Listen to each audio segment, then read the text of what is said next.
Hey everyone, welcome back to Paranormal M. Thanks for joining me again for another video. Before we start, if you enjoy the stories tonight, please give the video a like, and if you have your own unexplained experience, you can send it to me. Our first story comes from someone who was living with their grandma in 2021, and they started having strange nightmares that felt a little too real. One night, they saw something near their alarm clock that they still remember clearly. All right, let's get into it, and I hope you all have a good night's sleep.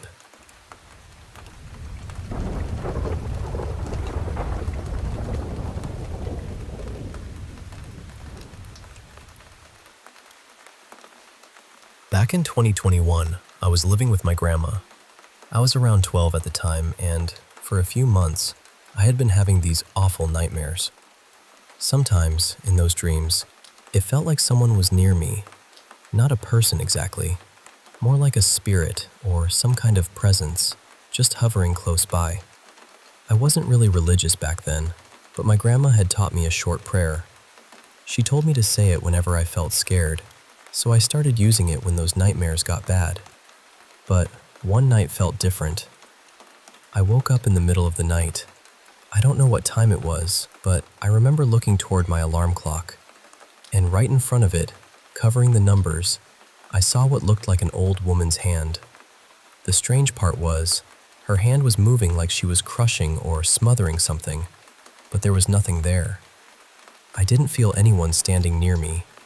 I didn't feel breath or movement or anything like that, but I saw it, and it felt completely real. My stomach just dropped. I could move a little, so I pinched my face, hard enough to feel pain, because I wanted to prove to myself that I wasn't dreaming. And I felt it. I was awake. I always slept with the bed sheet pulled over my head, so I pulled it over my face again and started saying the prayer my grandma gave me. I kept repeating it over and over until I finally fell asleep. The next morning, I noticed my bedroom door was open. That bothered me because I always slept with it closed. Always. So seeing it open made me wonder if whatever I saw had something to do with it. I asked my grandma and my mom if either of them had come into my room, opened the door, or touched my alarm clock. They both said no. They told me it was probably another nightmare and that maybe I had forgotten to say my prayers like usual. But I knew it wasn't that. Even at 12, I had a pretty good memory. I still do. I knew what I saw, and I knew how real it felt. So that night, before going to bed, I turned on a small lamp across the room. I said a few prayers before sleeping, hoping that would be enough. But again, I woke up in the dead of night. I was facing my alarm clock, lying on my stomach, the same way I had been the night before. Then I felt it.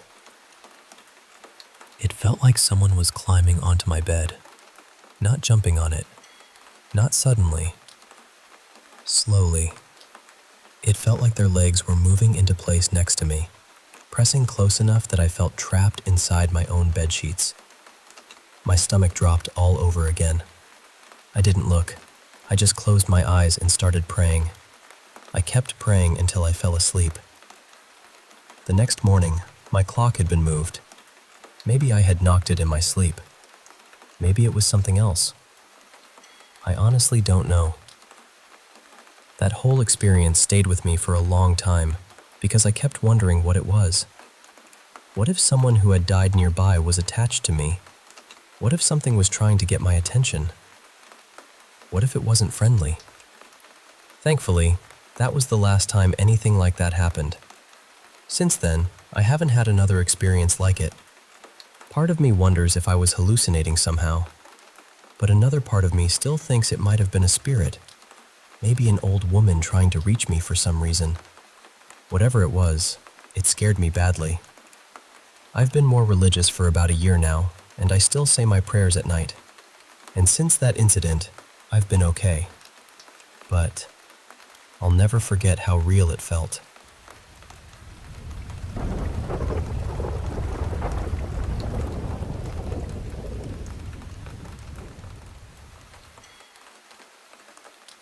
I used to work as a hairdresser, and one day I was washing the hair of a woman named Maureen, who owned the little shop beside ours. While I was rinsing her hair, she started telling me about a man she'd once dated years before. She didn't go into every detail, but from the way she spoke, I got the sense he hadn't treated her very kindly. He'd passed away quite a while back, I think while they were still somehow tied up in that relationship. Years went by, and Maureen moved on with her life. She had a family around her, and there was a little girl who sometimes stayed in one of the bedrooms at her house. I can't remember now whether it was her daughter or granddaughter, but she was very young. And this child would sometimes talk about a man in her room. She wasn't terrified of him at first. She'd just mentioned him in that matter-of-fact way children do, like she was talking about a neighbor or someone standing by the window.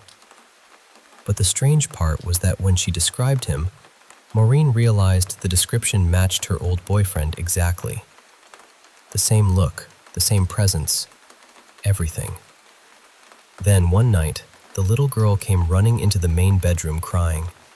She said the man had made her get out of bed and wouldn't let her get back in.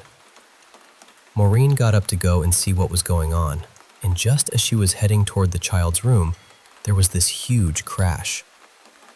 The ceiling had come down right onto the bed, right where that little girl would have been sleeping. I'm fairly sure Maureen said it had something to do with a water tank above the room, or something similar giving way. Whatever it was, that bed was crushed. And I remember Maureen saying, in her own way, that he might have been awful when he was alive, but after he died, he finally did something good.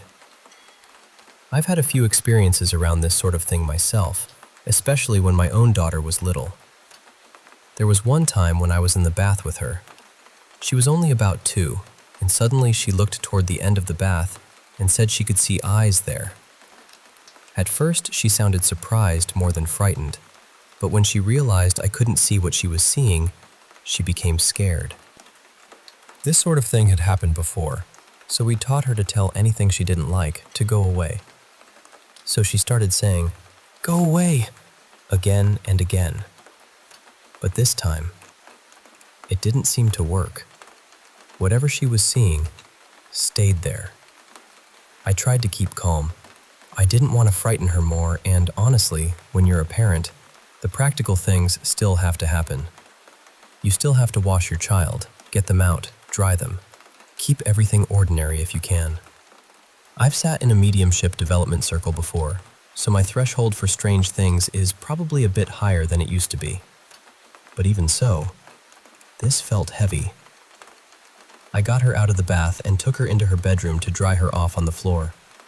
She was completely stiff with fear, and as I was drying her, I could feel this pressure bearing down on my back and shoulder, like something was leaning into me, trying to push me away.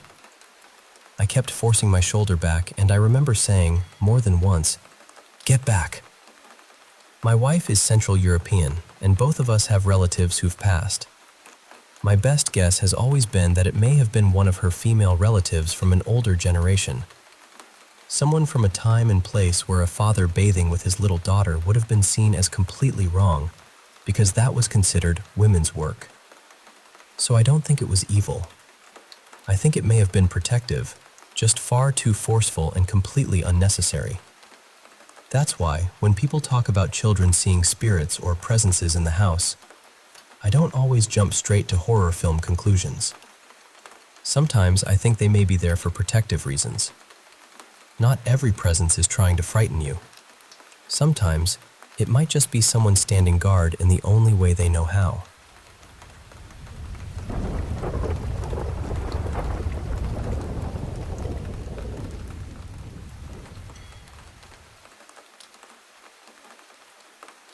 I was little when this happened, probably around 7 or 8 years old. At the time, I lived in a duplex near a cemetery with my 2 brothers and 3 sisters. It was one of those places that already felt a little strange, even before anything happened. One night, me, my 2 brothers, and one of my sisters were playing hide and clap in the bedroom my brothers and I shared. We had this strobe light going, and it would flash on and off every few seconds. When the light went out, whoever was hiding had to clap, and the person searching would try to find them. During one of the rounds, I was tucked into a corner trying to stay quiet. Then, out of nowhere, when the strobe flashed on, I saw a girl standing in the middle of the room. Her hair was hanging down over her face. At first, I thought it was my sister. That was the only thing that made sense. But then the light went off, and we all had to clap. Right after that, I heard my sister laugh from the other side of the room. She was nowhere near the girl standing in the middle.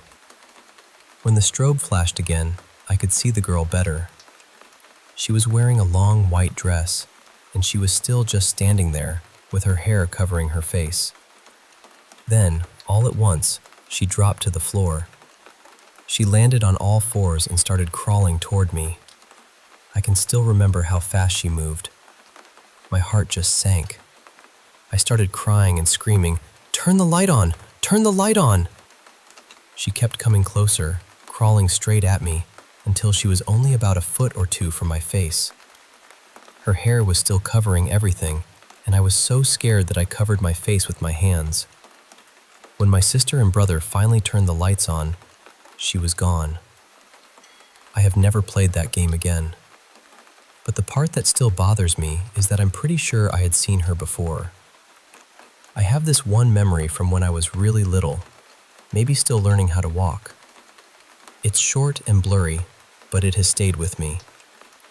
I remember crawling near the stairs, reaching for something, though I don't remember what it was. Then I looked up and saw a girl with pitch black hair and a long white dress standing there. I don't remember feeling scared at first. I just remember trying to crawl away from her as fast as I could. That memory was from a different house, though.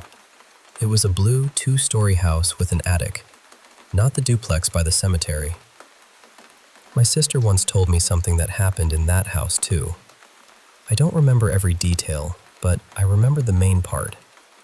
She said she came into the room, either to check on me or grab something, and I was lying in my crib. When she looked at me, my face was completely red and starting to turn purple. She saw what looked like a handprint or some kind of mark around my throat, like something had been choking me.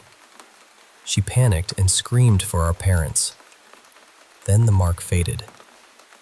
I don't remember what happened after that, but that house was known for strange things. Everyone in my family saw or experienced something there, including my parents. One of my brothers even said he was dragged under his bed. My family always said there used to be another family in that house, a man, a woman, and their children. From what I was told, something terrible happened there. The man supposedly killed his whole family. As I got older, I started having dreams about the girl too. In one dream, I was hiding under a table, terrified. I saw a pair of feet floating through a doorway, coming toward me. Then a hand smashed through the table, and I woke up. In another dream, I was walking down into a pitch-black basement while someone kept telling me not to go down there. I went anyway. I found a hidden room, and inside it, the girl was sitting on a bed. Then she lunged at me, and I woke up. I'm 18 now, and honestly, I've started to accept that maybe she's attached to me somehow. Recently, I was trying to fall asleep when I saw a pitch-black hand rise up from the end of my bed and touch my foot. I shot up and tried to grab whatever it was, but by the time I reached the end of the bed, nothing was there. I've never had suicidal thoughts or anything like that. But I've looked into some things, and some people say a figure like her can represent death. I don't know what to believe. What makes it stranger is that I've had multiple near-death experiences, and every single time, I've somehow been okay. Once, I was hit by a truck and thrown more than 20 feet. I got knocked out, but then I woke up almost immediately and jumped up like my body thought I was still in danger. It felt unreal, almost like something out of an action movie, and somehow, I was mostly fine. just a few scrapes and a chipped tooth. I've never really understood any of it. I don't know who she is, why I keep seeing her, or why these things keep happening around me. But I feel like I need answers.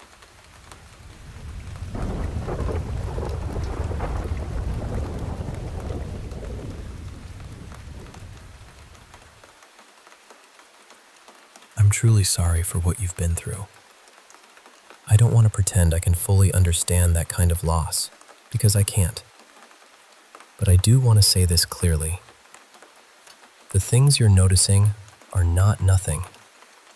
They are rare. And because they're rare, they're hard to talk about without people either dismissing them or turning them into folklore. But sometimes there really is a pattern there. It may not be simple, and it may not map neatly onto anything we already have language for, but it's there. The way I've come to understand it is this. Some people can sense more than others. They pick up on tiny shifts, strange repetitions, the little wrongness in a moment that most people miss because they're already reacting too hard to see clearly. And when you notice it, sometimes it notices you back. That's when things can get unsettling. That's when someone says something cruel that feels almost rehearsed, or you catch that strange blackness in the eyes for half a second, or the whole mood of a room changes too quickly. It comes forward, almost like it wants to see what you'll do. It wants a reaction.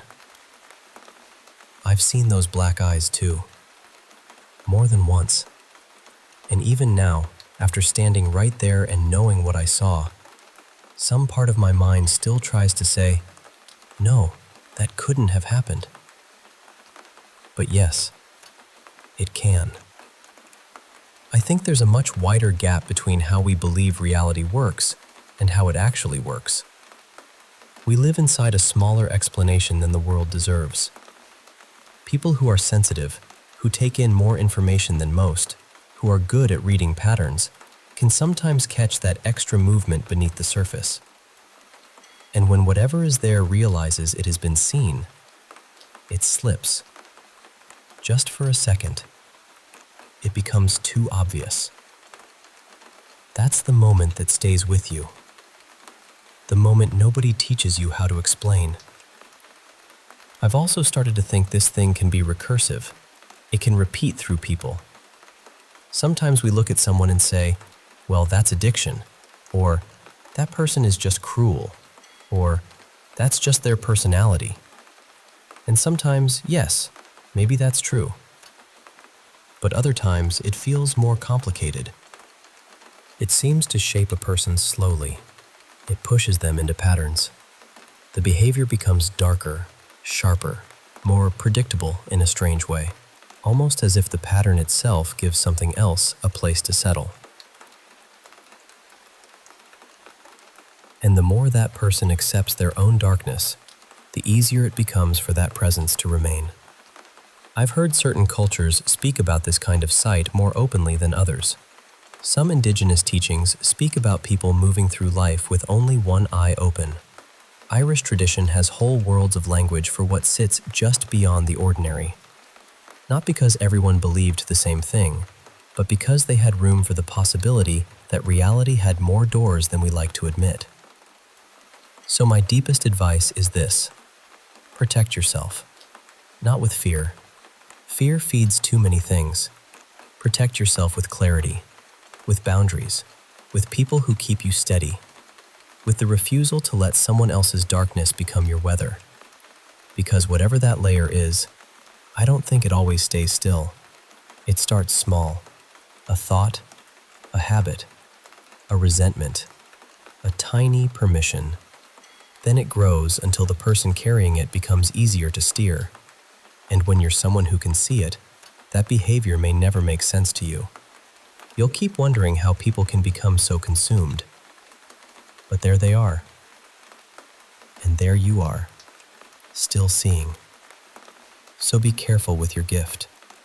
Keep your heart warm, but don't leave every door open.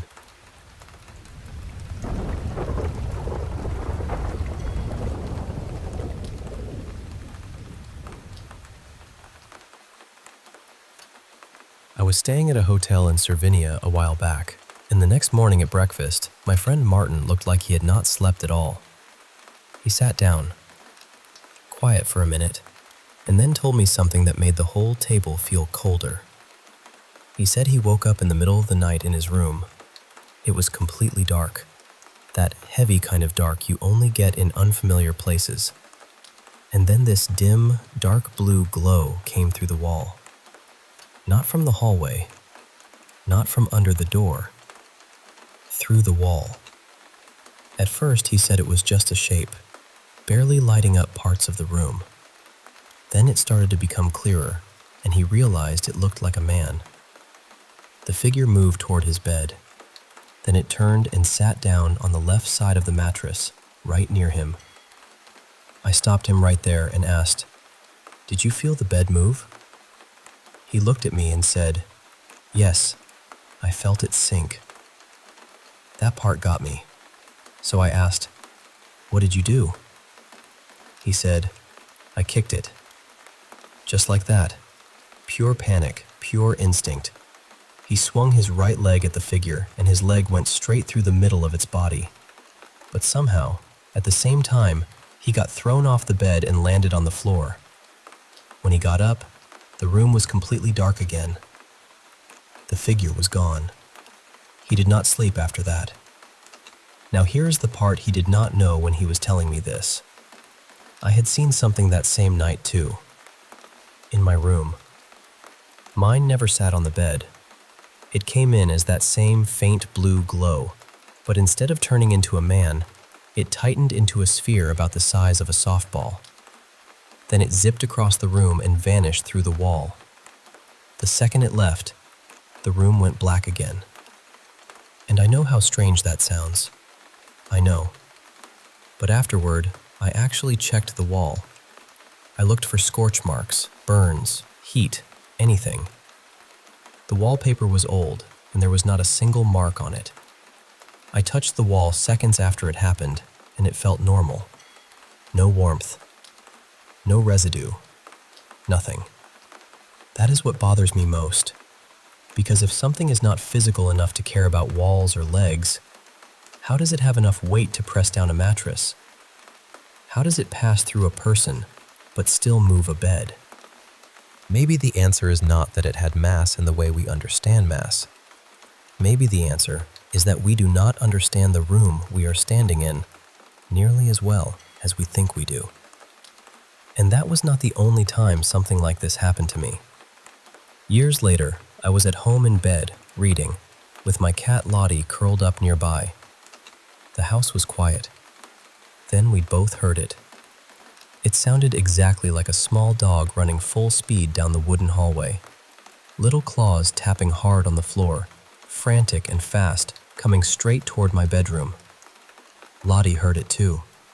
Her head snapped toward the open door at the same time mine did. But nothing came through. Nothing we could see anyway.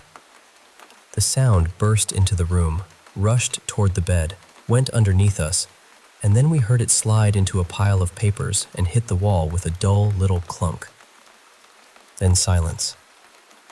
Lottie and I looked at each other, and I swear, in that moment, the two of us had the exact same thought. What was that? Then, very slowly, both of us crept toward the edge of the bed.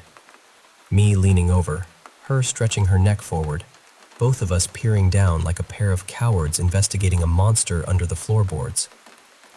There was nothing there. No dog, no papers, just dust. We looked at each other again, and I could tell she was not getting down to check, and neither was I. So we both went back to our spots. I turned off the light, and we called it a night.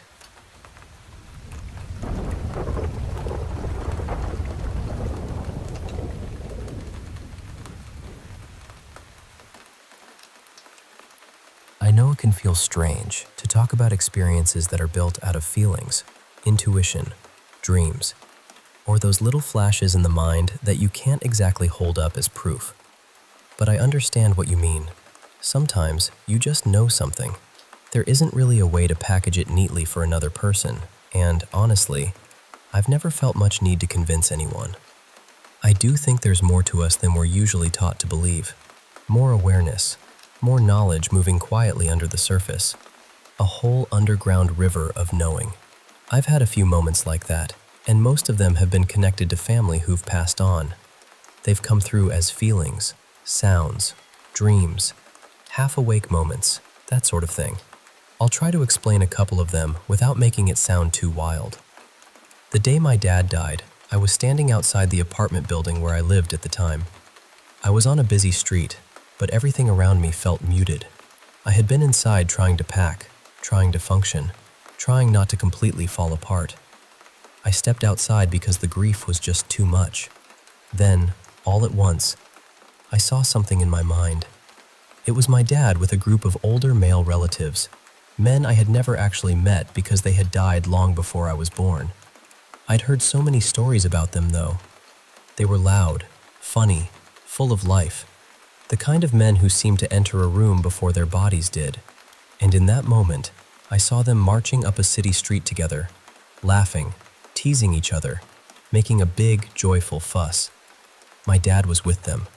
Not lost, not alone, with them. The feeling was very clear. It was almost like they were saying, "We've got him. He's all right. Don't worry, kid." I hadn't been thinking about those relatives at all. I didn't have some deep emotional bond with them, but the image came through so strongly that I couldn't dismiss it. It felt like a message, not in words exactly, but in the way a song can tell you something without explaining itself. Since then, I've had vivid dreams about my dad. Some of them have included other family members too. I've also had moments while awake where I felt him nearby, or suddenly had a word or phrase pop into my mind at exactly the right time. One of the clearest times was the week of my wedding. I was emotional, excited, overwhelmed, and also feeling strangely lonely. I had just been around that side of the family, and a lot of them had traveled in for the wedding. Later, when I got into my car, I had this very distinct feeling that my dad and his brother, Uncle Marcus, were with me. And then the radio started doing something odd. Every song that came on felt hand-picked, not just vaguely meaningful either. These were songs my dad loved, songs my uncle would have laughed at, songs that carried memories or messages. Some of them weren't the kind of songs you usually hear on the radio, and a few I barely knew at all. But together, they made this strange, perfect little playlist. It felt like they were trying to cheer me up. Again, I can't prove that. I wouldn't even know how. But I knew. It had that unmistakable warmth to it, like someone putting a blanket around your shoulders without saying a word. There have been other times when I felt completely surrounded by emotion right when I needed it most. Not dramatic, not frightening, just held. I really believe the connection between us and the people we love is strong, and I don't think it simply disappears when they're no longer here in physical form. My dad's side of the family always believed in things like that. They talked about signs, dreams, visits, and messages as if they were a normal part of life. Other sides of my family didn't really share that view, and my in-laws definitely didn't. So maybe part of it is that I was taught to notice those things. Not to force them, not to invent them, but to recognize the shape of that kind of communication when it came. I also lived in York for several years.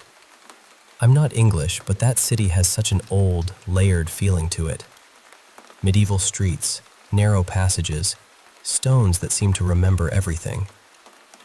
There were times there when I felt something I couldn't explain. Once while turning down a crooked little side street at dusk. Another time when a visiting friend talked me into walking through an old churchyard late on a snowy night, which I absolutely do not recommend.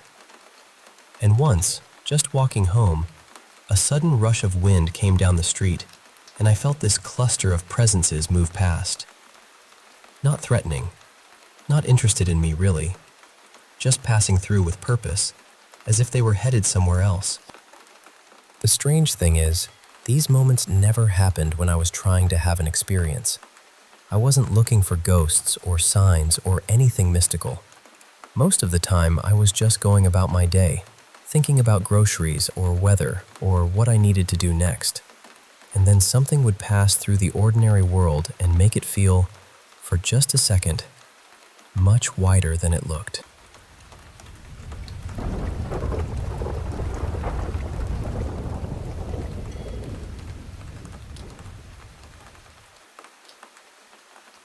I need you to really listen to me, because I know how this is going to sound.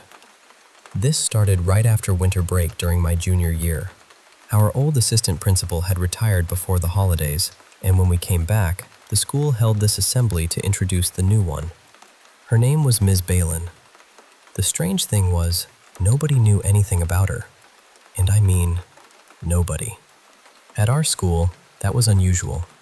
Most staff came from nearby districts, or at least someone had a cousin or sibling who had heard of them. But Ms. Balin? Nothing. Some friends and I searched her name online.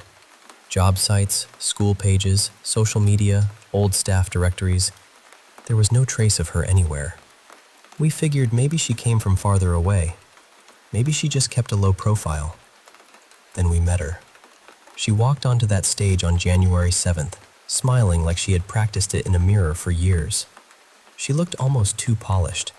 Her hair was perfect. Her clothes were perfect. Her teeth were so white they barely looked real. And her voice bothered me most. It was warm, but not natural. Smooth, but empty. Like she knew exactly which words a normal person would say, but not why they would say them. I told myself I was being dramatic. Nobody else seemed uncomfortable. About a week later, a kid named Mason got sent to the office during third period for talking back to the teacher.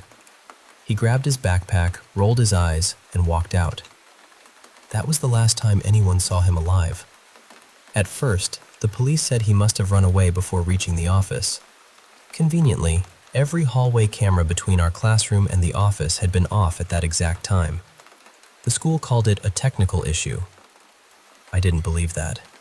I told a couple of my friends that I thought Ms. Balin had something to do with it.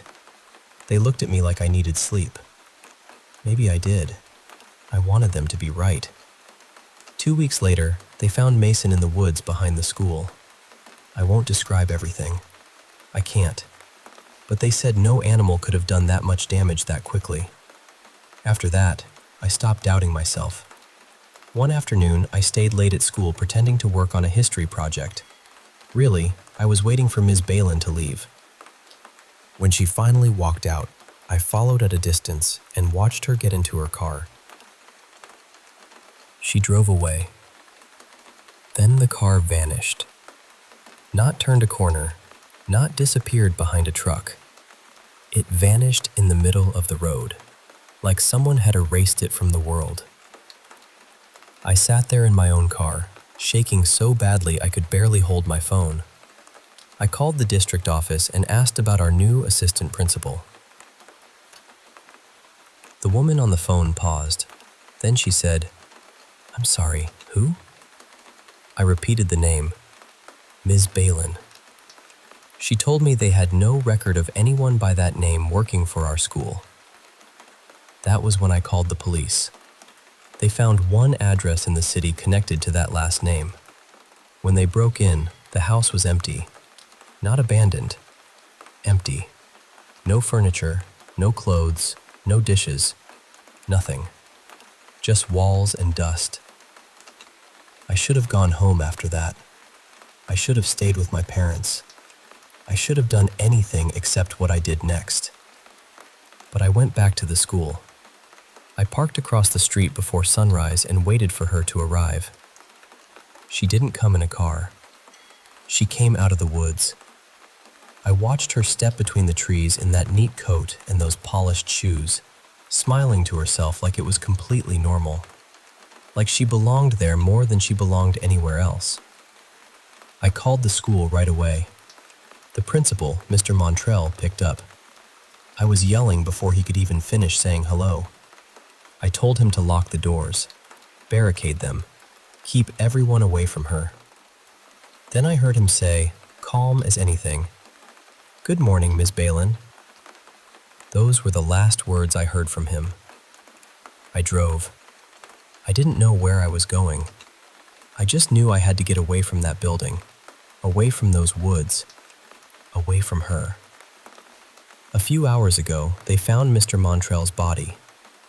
I'm sitting in a gas station parking lot right now, typing this with my hands shaking so hard I keep missing the keys. And a minute ago, from inside the store, I heard the cashier say, "Good evening, Ms. Balin."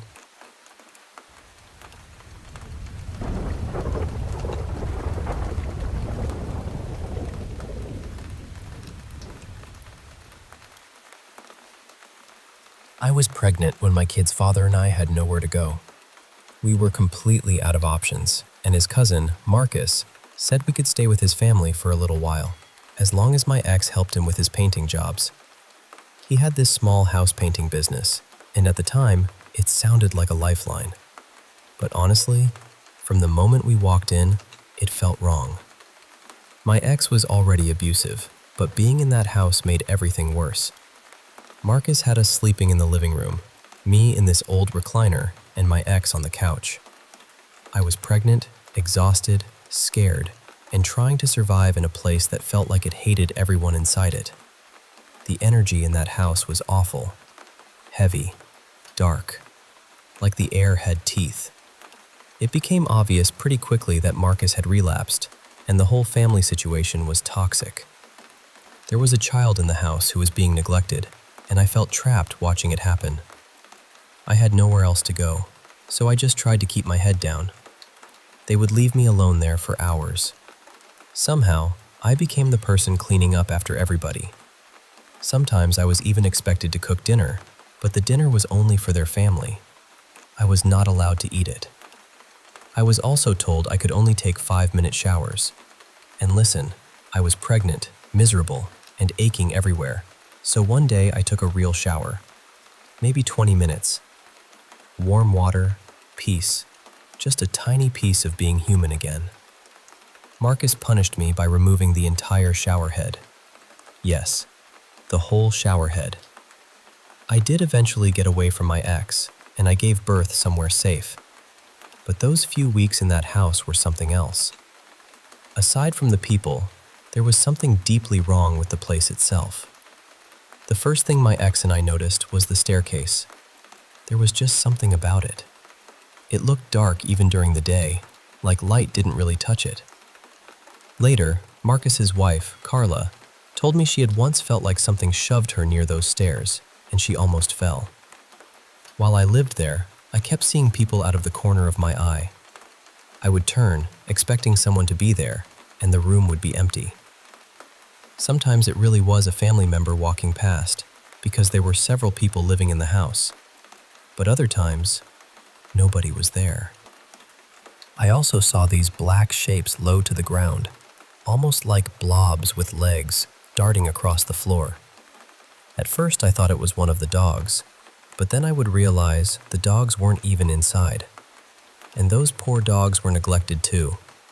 I started feeding them and letting them outside because otherwise they would be stuck in the house, having accidents. The youngest boy in the family used to say he was afraid to be upstairs alone because of the shadow man. He said he kept seeing a man wearing a hat. Another nephew who lived in a back bedroom said the curtain over his closet would move by itself, even when the window was closed. There wasn't even a proper door on the closet, just a curtain. One day, I finally asked Carla if she was seeing things too. She looked stunned. She said yes.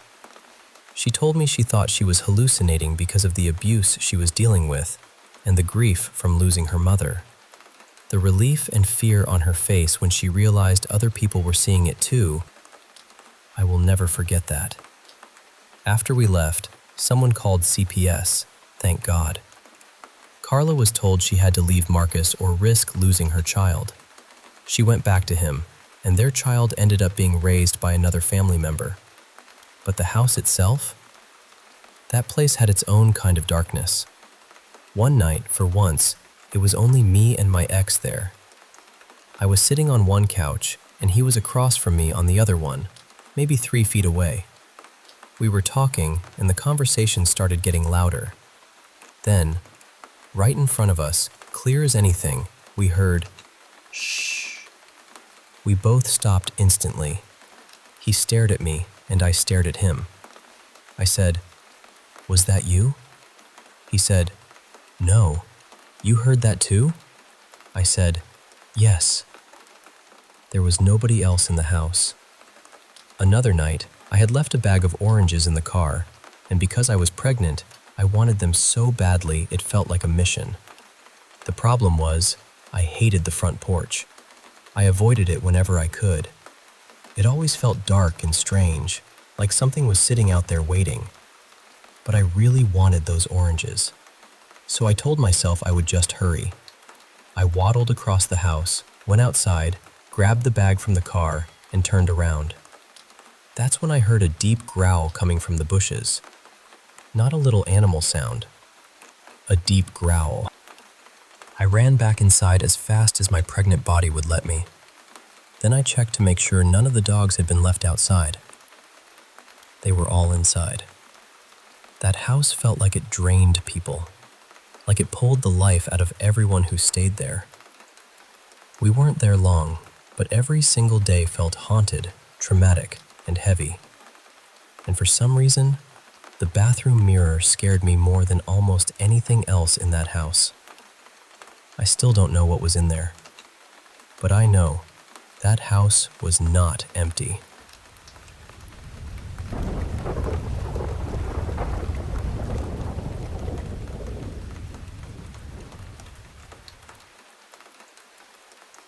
I believe what you went through, because growing up Filipino, I heard so many stories like that. But for me, they weren't only stories whispered by relatives during late nights. Some of them were things I experienced myself. In our village, people often talked about the encanto. They weren't really described the same way people talk about ghosts. They were believed to be something older, stronger, and heavier somehow, with a presence that could make a place feel occupied even when no one was there. The most unsettling place in our family was my grandmother's old house. After she passed away, the house stayed empty most of the time. My cousin Mariel eventually bought it, but she never truly lived there. During school breaks or vacations, some of us cousins would stay there for several days, and that was when the strange things started becoming personal. Different relatives heard the same thing. Sounds of people cooking around 3 in the morning, then the noise of people gathering to eat around 4. Pots, utensils, footsteps, murmuring. But when anyone checked, there was no one there. At night, we would sometimes hear chains dragging or shifting somewhere inside the house. A few relatives said they saw figures moving from one room to another, almost like they belonged there more than we did. Mariel once told us she heard a woman whispering near her, telling her to leave the house. That scared her badly enough that she decided we should sleep at their other house next door instead. The neighbor on the other side also heard the same woman's voice, along with other voices no one could explain. There was also an American neighbor nearby who became terrified after seeing a heavy table slam down onto the floor by itself. Across the street, a security guard at the water reservoir once asked Mariel who owned the house. He said maybe it should be sold because he kept seeing someone arrive home by public tricycle around 3 or 4 in the morning, even though the house was supposed to be empty. After the house was finally sold, the people renovating it had their own experiences. Some workers claimed they saw a crucifix turn upside down. A house helper ran out in panic after hearing the shower turn on by itself, and then seeing what looked like a man inside the bathroom. Later, the new owner's child would often talk to an unseen man, as if he was standing right there with them. Even when my grandmother was still alive, people in the village said they had seen a group of women dressed in old black clothes walking toward her house late at night. No one knew who they were, and no one ever saw where they came from. Our own home was only about 5 houses away, and things happened there too. I once saw a dark shadow peeking into the house in the afternoon. It wasn't nighttime, and I wasn't half asleep. It was broad daylight, which somehow made it worse. There was also a pregnant tenant in the house who was often visited by what people called the walk-walk. My mother once experienced all the doors and cabinets slamming shut at the same time. My brother said he saw bloody arms outside a window, and on another occasion, he saw what looked like a sheep's head on a man's body. Other neighbors reported seeing things too, including a capre.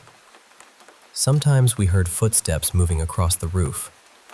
My mother once went outside to check because she thought it might be a trespasser, but there was no one there. The only thing close to evidence we ever had was a photograph from my aunt's house after she died in 2012.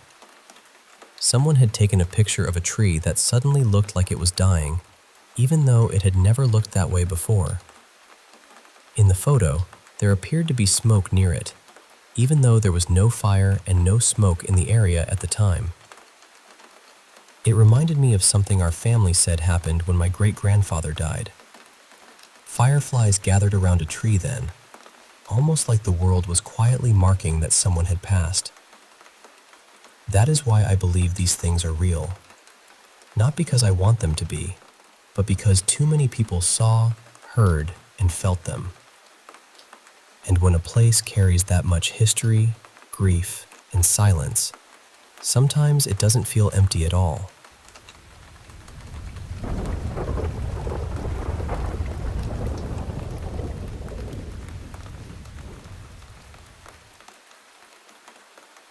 I just wanted to say this, because I know how easy it is for people to dismiss stories like this.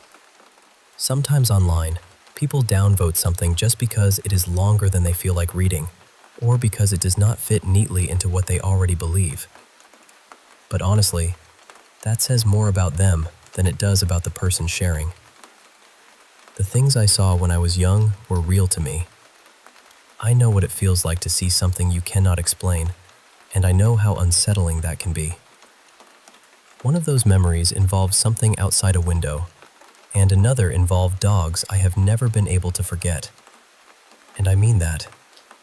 I have done paranormal investigations for years now, and not much really scares me anymore. I have been in places where the atmosphere felt heavy, where something genuinely dark seemed to be present. But those dogs scared me more than anything else I have ever encountered. I wish cameras had been as easy to grab back then as they are now. Maybe I would have some kind of proof, or at least something to study later.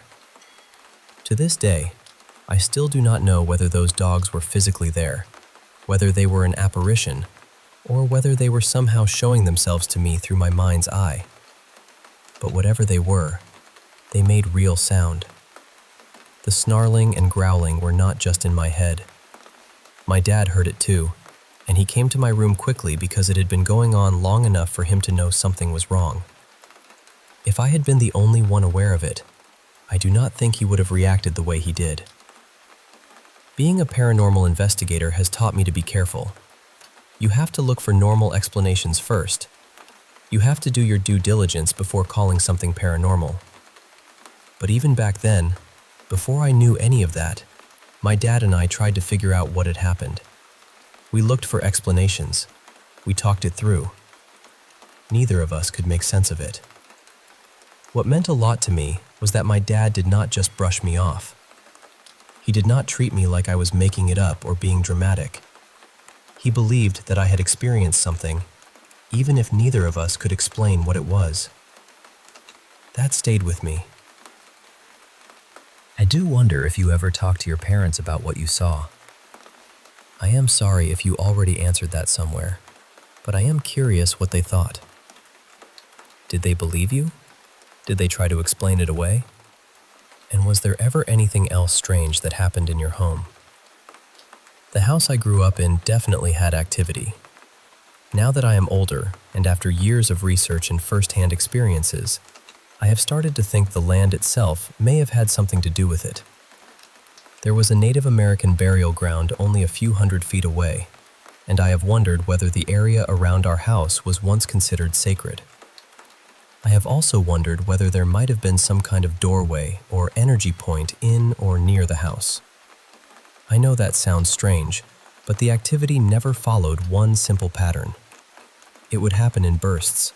Things would be active for a while, then everything would go quiet.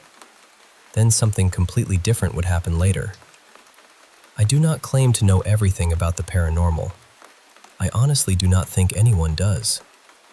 But after everything I have learned and experienced, that is the conclusion I keep coming back to with that house. Every place is different. Every night can be different. And the more I learn, the more I realize how much there still is to understand.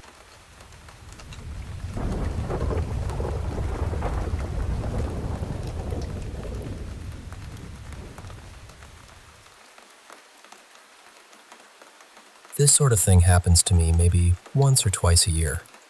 I'm 37 now, and I'm living back in the house I grew up in. And honestly, at this point, I feel like the house and I have reached an understanding. We're on pretty good terms, mostly. I don't go into two particular rooms at night, and whatever lives in the edges of this place seems to respect that arrangement. Most of the time, anyway. But every so often, whether it's the universe, my late mom, ghosts, house spirits, fairies, or just my ADHD playing tricks on me, I'll end up saying something out loud to the house. Something like, "Okay, I get it. Taking every single one of my 5mm crochet hooks at once is very funny, truly hilarious. But I need to finish this baby blanket by the weekend, so it would be lovely if they could show up again soon." And sometimes, they do. Right now, though, I'm a bit annoyed with whatever vague house force is running the lost and found department, because it still won't give back something I need for selling my crochet pieces. When I was growing up, I was terrified of this house. I was absolutely convinced it was haunted. But as I got older, it started to feel less simple than that. The main bathroom always felt playful, but in a mean little way. Pushy, testing boundaries. The formal lounge room, though, felt different. Quieter, heavier, wrong in a way I've never really been able to explain. The bathroom was the one that made itself obvious. When I was a teenager, my friends, my sisters, and I all had strange things happen in there. It built up slowly over the years until I was about 15 or 16. My bedroom was near the toilet, which was its own separate little room, and then the bathroom was just beside that. It honestly felt like whatever was in there was getting bolder. At the worst point, I ran back to my room after using the toilet one night, already feeling spooked, and two paintings hanging near my doorway came off the wall and hit me on the head. I told my friends about it. One of them told her mom, who was very into spiritual things, and her mom basically told me I needed to stand up to it. She said not to show fear, not sadness either.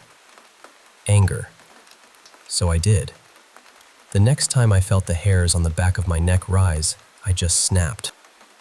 I told it this was my room, my bathroom, my house, and that it could either stop carrying on or get out, because I was done feeling pushed around in my own home. And after that, things changed. The bathroom never felt completely normal, but it felt manageable. More like a teenage girl sulking in the corner after being told off. Still there, still dramatic, but no longer in charge. The lounge room, though, that room is something else. The house was built in the 1980s. Originally, it was a pretty standard 4-bedroom, 1-bathroom layout. Picture a sheet of paper. The top third was the kitchen, laundry, Neil's area, and family room. The bottom third had 2 bedrooms. The middle section was split down the center. On one side was the formal lounge and dining room. On the other was the hallway connecting everything to the bathroom, toilet, and 2 small bedrooms. That formal lounge is the room I don't go through at night. I never even told my husband the full truth about it. I never told him I've had nightmares my whole life about being trapped in that room. I never told him that, even as an adult, I avoid walking through it after dark. Then, after 6 years of us living here together, he brought it up himself. He said that whenever he tries to walk through that room at night, it feels like there's a hand resting on the back of his neck. And that's the thing. Nothing ever happens in there. The bathroom used to throw its tantrums. Towels ripped off rails, shower head dropping for no reason, lights flickering, taps turning on and off. The lounge room does nothing. No noise, no movement, no little performance. Just silence. But it isn't empty, and it isn't right.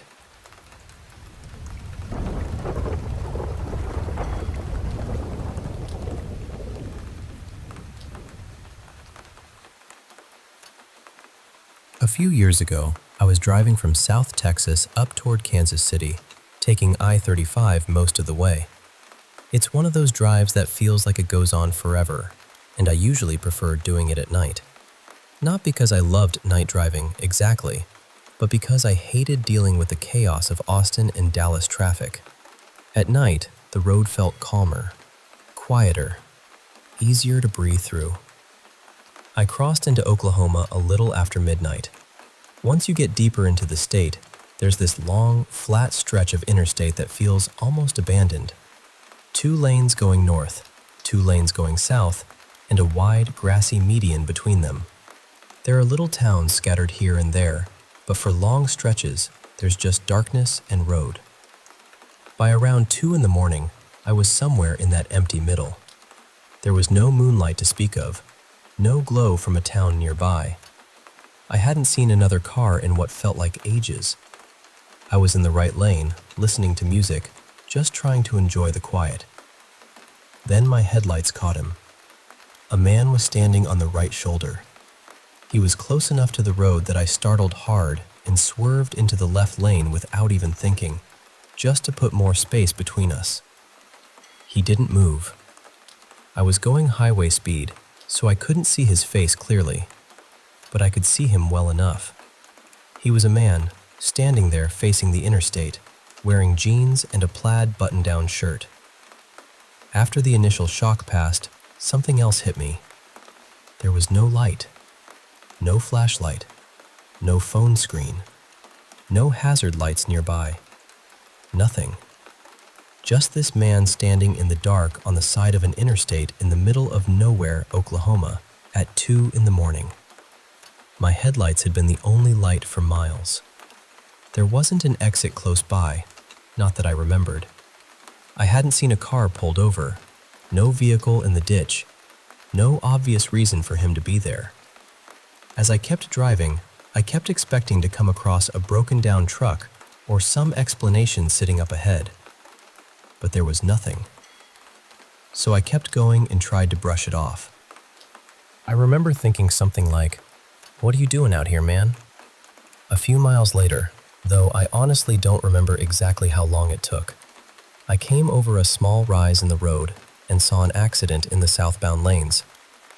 It looked bad. There were fresh, dark skid marks on my side of the highway leading toward the median. Across the grass, in the southbound lanes, an 18-wheeler had flipped and jackknifed. It was blocking both lanes. Traffic had started backing up behind it, but emergency vehicles hadn't arrived yet. It must have just happened. I assumed the truck had been heading north, lost control, crossed the median, and ended up on the other side. I remember paying close attention to the mile marker and a nearby town sign because I knew I'd want to look it up later. Partly because I'm curious by nature, and partly because I really wanted to know whether the driver made it. Not long after that, I got off at the next exit and slept for a while. The next day, after I reached where I was going and had rested, I searched for the crash. By then, I had almost forgotten about the man on the shoulder. I typed in something like, I-35 crash Oklahoma mile marker near town, with the date.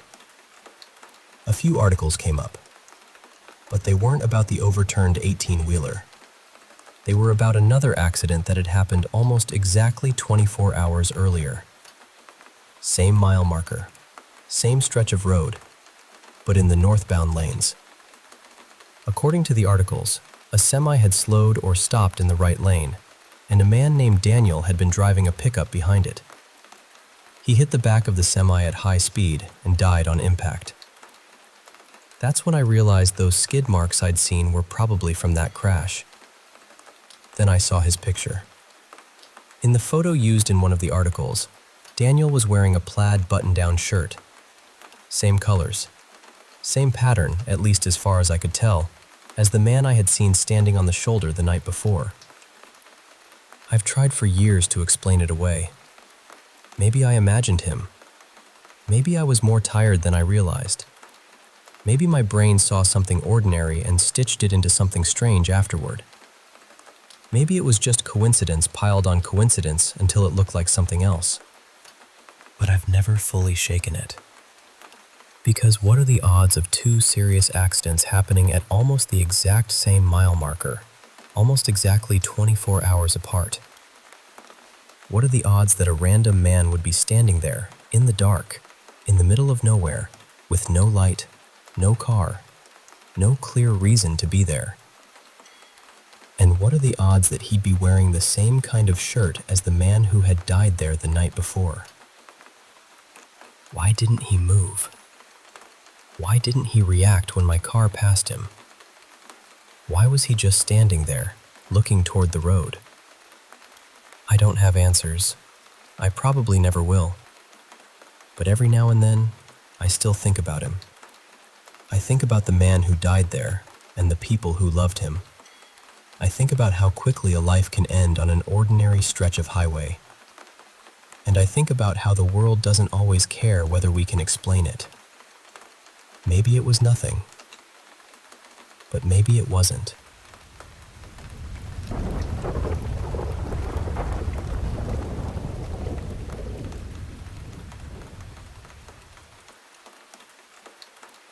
I've had a handful of strange things happen to me over the years, but there's really only one that truly frightened me, at least in the beginning. When I was a teenager, I worked in a little pet shop on a busy main street. Most of my shifts were after closing, so it would just be me in there, cleaning cages, feeding the animals, and letting the cats wander around the shop for a bit.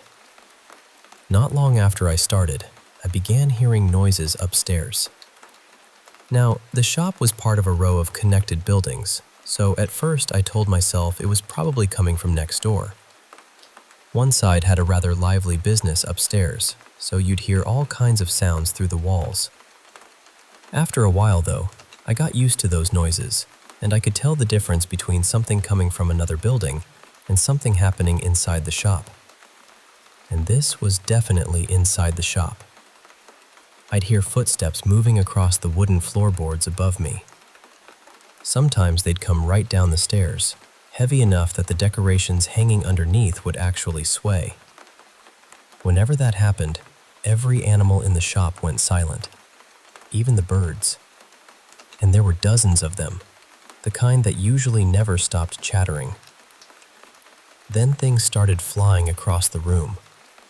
For whatever reason, it seemed especially fond of throwing this big rooster dog toy. It had rope legs and was meant to be tough enough for large dogs, so it wasn't exactly light. It also liked opening the electricity box, which was latched shut, and flicking the lights on and off. I was terrified. There is something deeply unnerving about hearing someone walking down the stairs in a locked, empty shop, especially when you know it isn't a cat. I used to rush through my work as quickly as I could just so I could leave. Then one day, while my boss was there with me, that rooster toy flew across the shop and smacked me hard in the head. She saw the whole thing. Apparently, she'd seen things like that happen to plenty of people, but that was the first time she'd seen it happen to me. I hadn't told her about any of it because I thought she'd think I was making it up. But she just said she'd felt him around soon after moving into the shop. We all had the impression it was a man, though nobody knew who he might have been. The place had been empty for a while before she took over the lease. At one point, she even asked the landlord to send an electrician because she thought faulty wiring was making the lights switch on and off. The electrician checked everything and said the wiring was fine. My boss told me to do one simple thing: say hello to him when I came in, and goodbye when I left. So I did, and strangely enough, that seemed to settle everything. Once I started acknowledging him, he mostly left me alone. I worked there for about 3 years, and honestly, it was only those first few months where I was really afraid. After that, I got the feeling he was just bored, curious, and maybe a little too entertained by startling people. The other strange things I've experienced have been more baffling than frightening. Once I saw a woman I thought was completely real, right up until she walked into the middle of the road and vanished in front of me. And then there were the odd little family moments. One night I was staying with my grandmother to give my uncle a break. He was her full-time carer because she had dementia, and she had a habit of wandering around the house at night. Someone had to stay awake to gently guide her back to bed so she wouldn't fall. At about 1:30 in the morning, I needed to get something from the car. As I walked through the living room, a lamp suddenly flicked on. That lamp was on a timer. It was supposed to turn off at 11 p.m., and it definitely wasn't supposed to turn itself back on. But strange things had always happened in that house, so I actually laughed and said out loud, "Nice try, but it takes more than that to scare me off." Then I walked out toward the front corridor, stepped onto the veranda, and the radio switched on by itself. And it was playing Celine Dion. Not just any Celine Dion either. It was the Titanic theme song. I screamed. I screamed so loudly I'm still surprised nobody called the police. Once the shock wore off, though, I started laughing. I said, "All right, you win. You got me. Well done." When I came back from the car, the lamp and the radio were both off again. The funny thing is, the lamp being on had actually helped me see where I was going. And honestly, I think it was probably my grandfather. That was exactly the sort of thing he would have done just to get a reaction.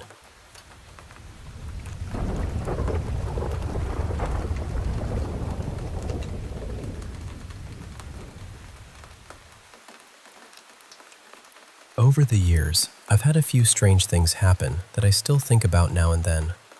Some of them were almost sweet in a very odd way, and others were the kind that make your stomach drop. The first one is probably the most harmless. We had a family cat when I was younger, and I swear, on 2 separate occasions, that cat said, "Hello." Not a meow that sounded a little bit like "hello." I mean a proper little "hello," with this fancy English accent, which made it even stranger. My sister heard it once, and I heard it another time. We both just sort of stared at each other afterward, wondering if the cat had been secretly attending etiquette lessons. Then there was the night my mom was driving us home when we were kids.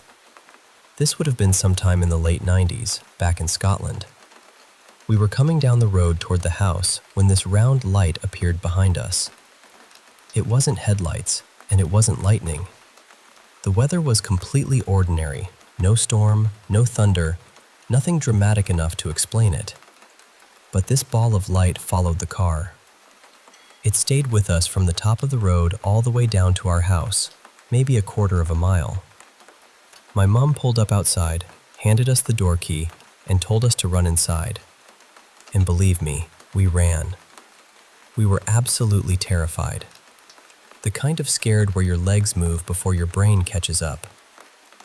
Years later, I moved into a brand new flat with my boyfriend at the time. We were the first people to live there, so you'd think it would feel fresh and empty. But from the very first week, we kept hearing footsteps in the hallway, little noises at night, and then one afternoon, something happened that I still can't explain. A spatula was sitting on the kitchen counter. Nobody was touching it. Suddenly, it flew across the room with so much force that it hit the wall. Not slid, not fell, flew. I used to wonder if whatever was in that flat didn't like us being there. Or maybe it just didn't like my boyfriend. Honestly, looking back, it may have had good taste.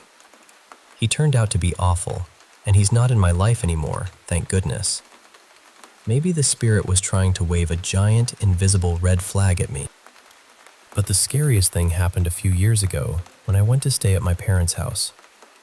Normally, I sleep upstairs in my old childhood bedroom, but my mom had been painting in there, so she told me to sleep downstairs in my brother's old room instead. We've all moved out now, so it's just my parents in the house these days. That first night, I got into bed, settled in, closed my eyes, and within seconds, something tapped me on the shoulder. Usually that would have sent me flying out of bed, but for some reason, I stayed calm. My parents' house is really old, and we've always joked that there are a few friendly spirits hanging around. So I told myself I was tired, maybe half dreaming, and I went to sleep.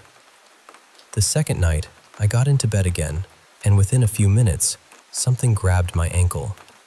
This time it felt firmer, more deliberate, and I had this thought, clear as anything, that it was almost like someone was asking, "Who are you?"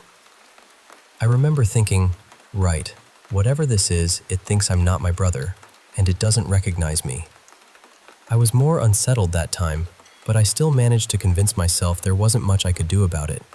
So somehow, I went to sleep again. The next day, I drove back to my own flat, about an hour away. That night, I was getting ready for bed. My flatmate was in the next room playing video games and chatting with his friends, so everything felt completely normal. Then I felt it again. This time, something grabbed my thigh.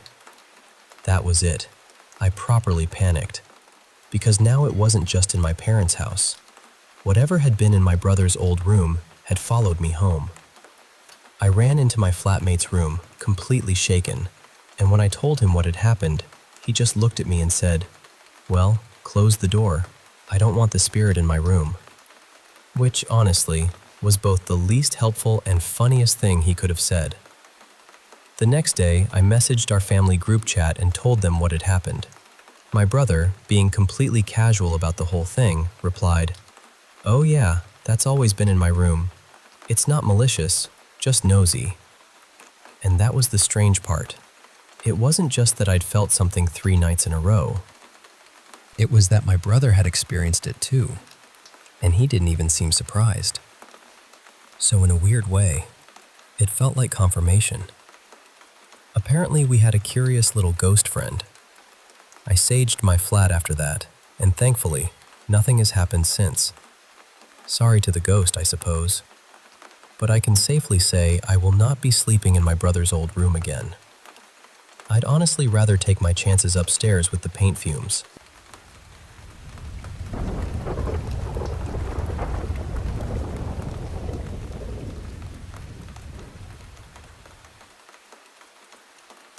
Hey there.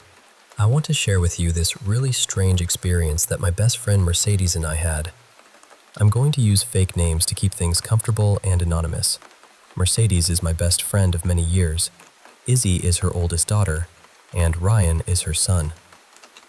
This all started back in 2016 when I was living in an apartment with Mercedes and another friend of hers.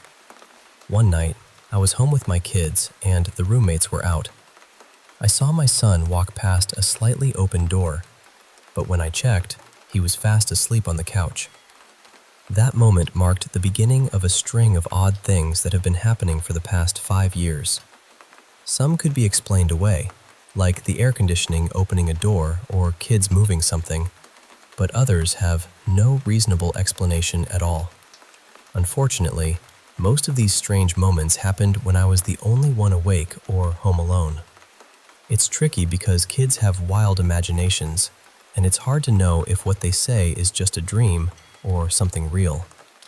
Mercedes and her family have also had similar experiences, and the eerie things her kids report line up with mine. Recently, we started joking that maybe there's just one spirit or entity attached to both of us, hopping back and forth between our houses. It's weird because when my place is quiet, hers is active, and vice versa. And the types of activity we experience are very alike. There are so many stories from all the places we've lived since that apartment. Too many to tell all at once, really. Mercedes even had some experiences in that same apartment. So, let me set the scene for this one Saturday evening. Mercedes had a birthday party for her daughter, and I stayed the night since she lives about an hour away. After the party, we settled all 6 kids, her children and their friends, into their rooms for the night. Her boyfriend had their toddler with him in their bedroom, so it was just Mercedes and me wandering around the house. Now, the layout is important here. All the bedrooms and a bathroom are in one hallway that ends at the back of the house. At the other end of this hallway, sharing the left wall, is the kitchen. Both the hallway and kitchen open up into the dining room. I was standing in the kitchen, right where it meets the hallway, when Mercedes closed the bathroom door. Suddenly, I heard a young girl call out, "Mercedes," in a way that sounded like she needed something. It sounded like Izzy, who sleeps at the complete opposite end of the hallway from me. So, I started walking toward Izzy's room, telling whoever it was that Mercedes was in the bathroom and asking what they needed. When I got to Izzy's bedroom, I opened the door, and all three girls looked at me with this strange expression. I asked if they had just called for Mercedes, but they all said no. I was starting to feel confused. Why would Izzy call for her mom by name? Then Izzy followed me as I headed to Ryan's room. I asked Ryan and the others if they had called for Mercedes, but again, they said no. Now, being the skeptic that I am, and not wanting to freak myself out, I thought maybe I had misheard, but the call was so clear. I asked Izzy one more time if she'd heard anyone call for Mercedes, and she assured me she hadn't. Mercedes came out of the bathroom just then, catching Izzy's reply. She said, "I heard my name too, and I heard you tell them I was busy." I looked at Mercedes and told her, "We were the only ones who did. Everyone else said they didn't say or hear anything." She hadn't heard me asking around because she was already in the bathroom and assumed the kids' needs had been taken care of. This was the first time we both experienced something like this together. For 5 years, we'd both dealt with strange things, and I'm at her house a lot. It's like my second home and safe haven. The timing was eerie because the night before, I had just written out everything from my place and hers since 2016. All the weird moments, planning to send it to a spooky podcast. Then, this happened. A few things that really stood out. Every person in the house was between me and the spot where the voice came from. If I heard it, they should have too. Mercedes was close to the bathroom door when the voice called out, but was inside the bathroom when I went to the kids' rooms, so she couldn't hear our conversation. She only caught the last bit between me and Izzy in the hallway. This all took place about a month or two after we joked about sharing one attachment, and the day after I had written down our full story from the beginning. From the moment the voice called Mercedes' name to when she came out, I already knew no one was responsible. So it wasn't like we were hyping each other up or convincing ourselves of something that had a simple explanation. Thankfully, whatever this presence is, it's never felt mean or dangerous. In fact, it's helped us out a few times, so we're not too worried. But in that moment, it was really unsettling to have something so inexplicable happen while we were both there. It's also frustrating because both our boyfriends just tease us, thinking we're overreacting or exaggerating. I'd really love to hear what you think about this. I'm open-minded, but also cautious. There's always the chance that whatever's going on is something we don't understand yet. But there's also the chance it's nothing supernatural at all. It's just hard to ignore when things line up so perfectly and feel so real.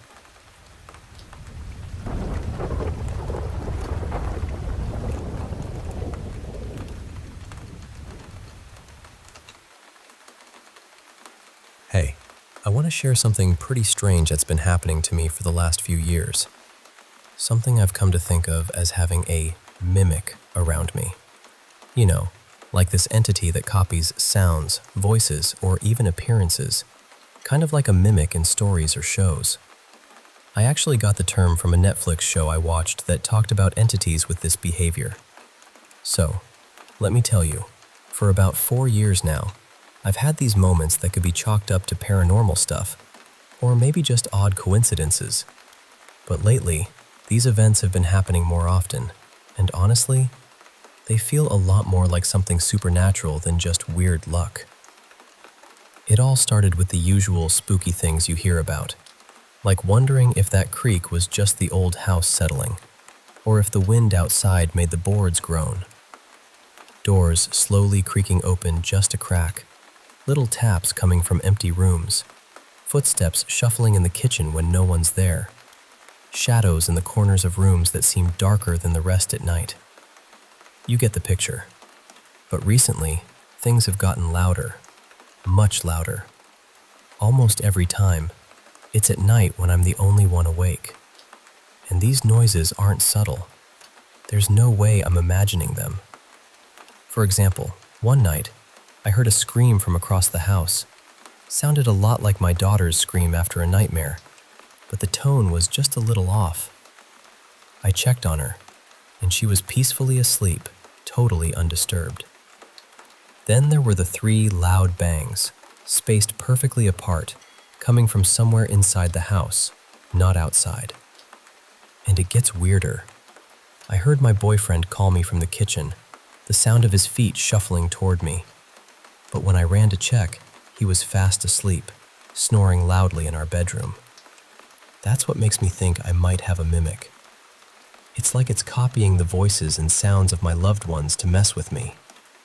I've had some pretty unexplainable things happen in the last 2 houses I've lived in too.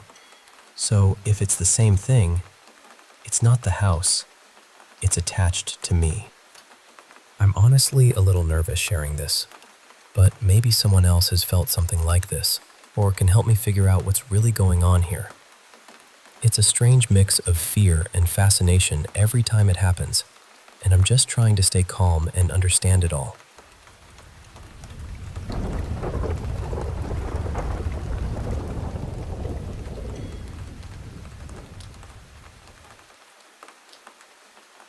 Growing up, paranormal stuff was talked about in my house more often than church was. Not in a dark, dramatic way, though. It was almost playful, like a family version of I Spy. We were always looking for signs from people my mom had lost.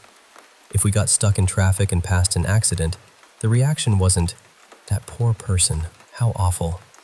It was more like, "Good thing we stopped for gas before we left, because that would have been us." So I want to say that first, because I know I was raised to read meaning into things. As an adult, I'm fully aware I can take something totally ordinary and spin it into some grand, neon-lit revelation. But there are 3 things I still can't explain away. The first happened when my grandfather died. He was Catholic, so there was no autopsy. We knew his liver was probably failing because he had turned jaundiced, but we never got a neat answer. About a month before he passed, hospice called the family in because they thought he was close to the end. He had this last clear moment where he told my grandmother, very upset, to tell him to leave.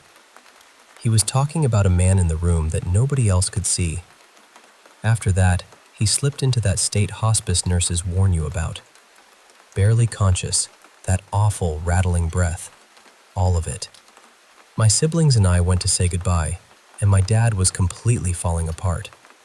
I was around 9, and I remember praying, just silently begging God to give my dad more time because he wasn't ready.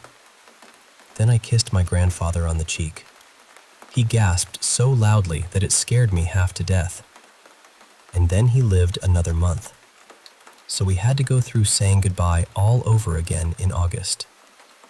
The second thing happened years later, when I was deep into dream interpretation and tarot. I was even getting paid for it sometimes. Around then, I had this very unhealthy friendship with a girl I'll call Melina. Melina had gotten wrapped up in the idea of making deals with fairies. And listen, I don't care whether someone believes in fairies or not, but the folklore around them is not cute little glitter-winged cartoons. It's much more unsettling than that. Trickster energy. Unpredictable. Not something you casually bargain with over emotional problems. And somehow, I got pulled into her chaos. In 2018, we ended up traveling to Scotland for reasons she refused to explain clearly. She kept saying the less I knew, the safer I was, and that she'd tell me when it was safe. Once we got there, she started talking about some kind of spiritual war and how we needed to be nearby in case we were needed. But we didn't actually do anything. We didn't pull cards. We didn't perform some dramatic ritual on a cliffside. We just visited a few places, and honestly, by then I was starting not to trust her. We argued during that trip, and at one point she told me that if we didn't stay friends, children would die. I thought she was manipulating me. On the flight home, I remember thinking, if there really was a war, then we did nothing, so I guess we lost. After I got back, a friend of mine who had 4 children reached out and told me she'd had a terrible nightmare while I was in Scotland. In the dream, she woke up inside a beautiful modern house, almost like something out of a movie. She saw her youngest daughter running around when she was supposed to be asleep, but every time she tried to catch her, she couldn't reach her. Then she went outside and saw this tall, horrible, deer-like creature. Her 2-year-old daughter was standing near it, magically touching it like it was safe. My friend turned to yell for her husband, and when she looked back, her daughter was gone. The deer was wearing her daughter's face. Then she woke up and shook her husband to tell him about it, only to realize she was still dreaming. He slowly turned toward her with this huge, unnatural smile and said, "It's too late." She told me because we had recently been talking about dreams inside dreams, and she'd never had one before. She had nightmares all the time, but never that kind. That dream happened in March of 2018. By August, I was completely done with Melina. She was planning to move to Scotland for a guy who was clearly using her, and she was spending ridiculous money on love spell ingredients. We had a huge fight, and I blocked her everywhere. 1 week later, I was with another friend, actually feeling relieved that I had escaped that toxic friendship, when I got the call. My friend's little daughter had drowned. She had been having special one-on-one time with her grandmother, and somehow she ended up in the deep end of a pool. At the funeral home, Melina and I pulled into the parking lot at the exact same time. Inside, there were only 2 seats left. They were next to each other. So we sat side by side and stared at that tiny casket. I don't mess with magic anymore. The third thing happened in 2024, after I detractioned. I had spent 12 years living and presenting as a man, and within a year of stepping away from that, I found myself reading the Bible again. By 2025, I was in this strange, bright, born-again season. I was watching The Chosen, praying more, trying to rebuild my faith in a real way. Around that time, the oldest sister of the little girl who drowned moved in with me. She started downloading apps that claimed to let you talk to ghosts and demons. She asked me if I believed in that stuff, and I told her, I don't know. But what I do know is, if demons exist, then God exists too. Otherwise, what are they even rebelling against? And if God exists, then he's stronger. So if anything happens, pray. I really believed that. But I didn't actually think an app could contact anything real. Part of me wondered if maybe it worked through belief. Like if you believed it had power, maybe something could use it. But mostly, I thought it was nonsense. One night, she and her boyfriend were using one of those apps while I was getting ready for bed. I lay down completely calm. I wasn't even tired yet, and I hadn't taken my sleeping medication, which I usually needed at the time to feel sleepy at all. As I pulled the blanket up, I heard a ringing in my ear. Then I got this strange feeling I can only describe as uneasy curiosity. Not fear, exactly. More like something had entered the room, and I knew it. Then I saw what looked like black ink drifting in from the staircase beside my door. It floated into my room and hovered over my sheets. I know how ridiculous that sounds. It looked like a bad horror movie effect, except it was happening right there in front of me. I started saying the Lord's Prayer, and it slowly disappeared. Not dramatically, no shriek, no blast of light. It just faded, like smoke losing interest. I wasn't scared. I wasn't half asleep. I wasn't hallucinating from medication because I hadn't taken any yet. The only context was that a 17-year-old and her boyfriend had been playing with a creepy app downstairs. Honestly, the whole thing felt almost embarrassingly cliché, like a budget Ouija board haunting. Except whatever that ink-like thing was, it seemed about as uninterested in the situation as I was. I know the only proof I have is basically, please trust me. I get that. But out of all three events, the ink thing is the one I think about the most. Maybe because it was the most visual. Maybe because it was so quiet. Maybe because it didn't feel threatening, just present. And the strange part is, all three of these things happened in August. I still don't know what to make of that.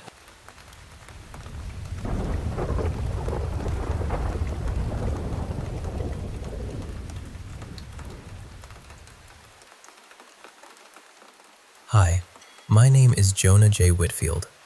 I'm 31 years old, from the Gulf Coast side of Texas, and I know how this is going to sound. I'm a time traveler. I don't have proof. I wish I did. I wish I could lay something on the table and say, here, look, this is why you should believe me. But I can't. All I have is what I remember, and even that comes to me in pieces. A couple of years ago, I tried talking about this online.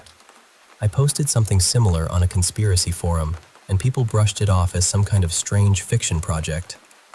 The post disappeared not long after. I let it go for a while. I really did. I wanted to live quietly.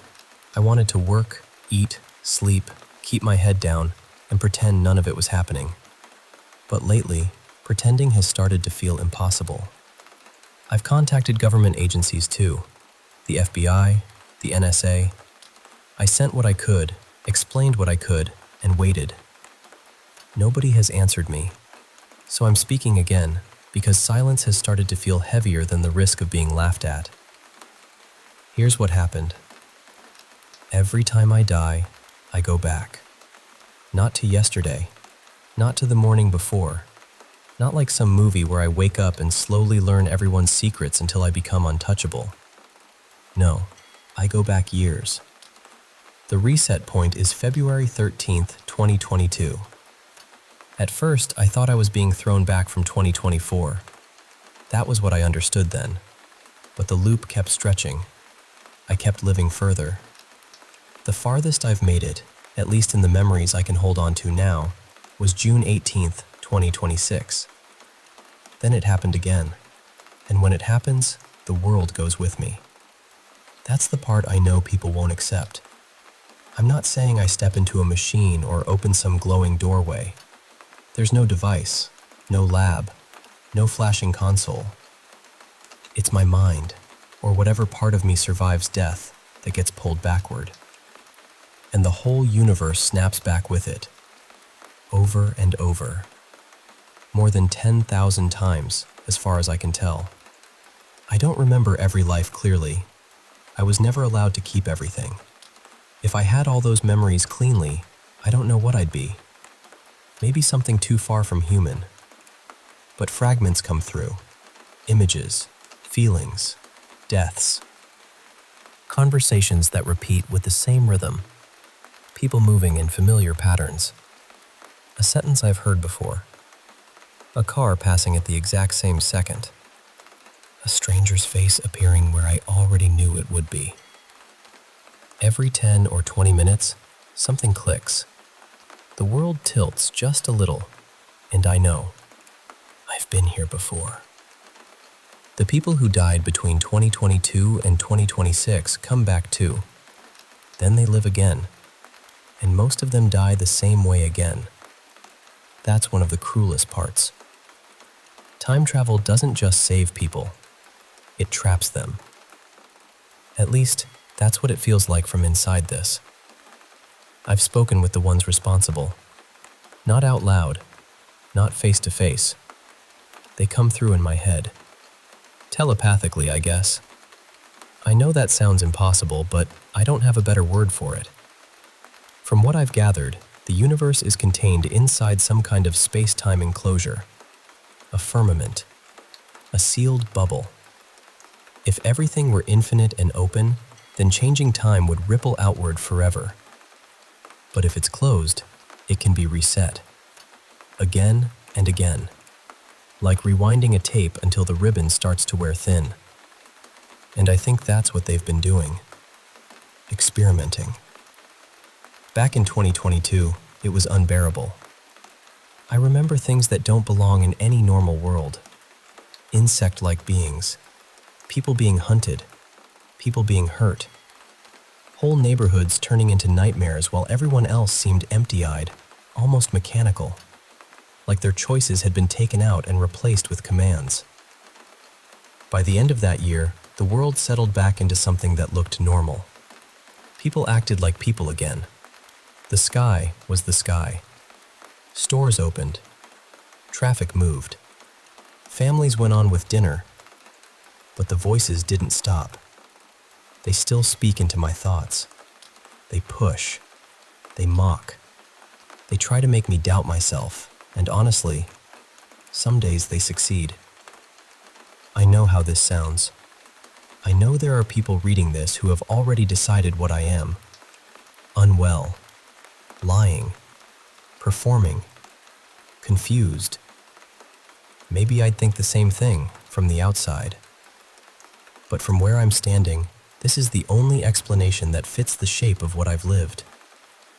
I've died so many times. Strangers have tried to kill me. People I trusted have turned on me. Accidents have found me with impossible timing. And still, the strange mercy of it is this. Death itself never hurt the way I expected. It was quick, quiet sometimes, more like being switched off than torn apart. Then I'd return. February 13th, 2022. Again. I don't know whether I caused this or whether I was chosen for it. I don't know if the whole thing depends on me or if I'm only the person unlucky enough to notice the machinery behind the curtain. I just know I'm tired, and I know I can't keep carrying it alone. There's more, I'm sure there is, but my mind feels scattered right now. The memories come when they want to, not when I ask for them. So that's my story. If you have questions, I'll answer what I can.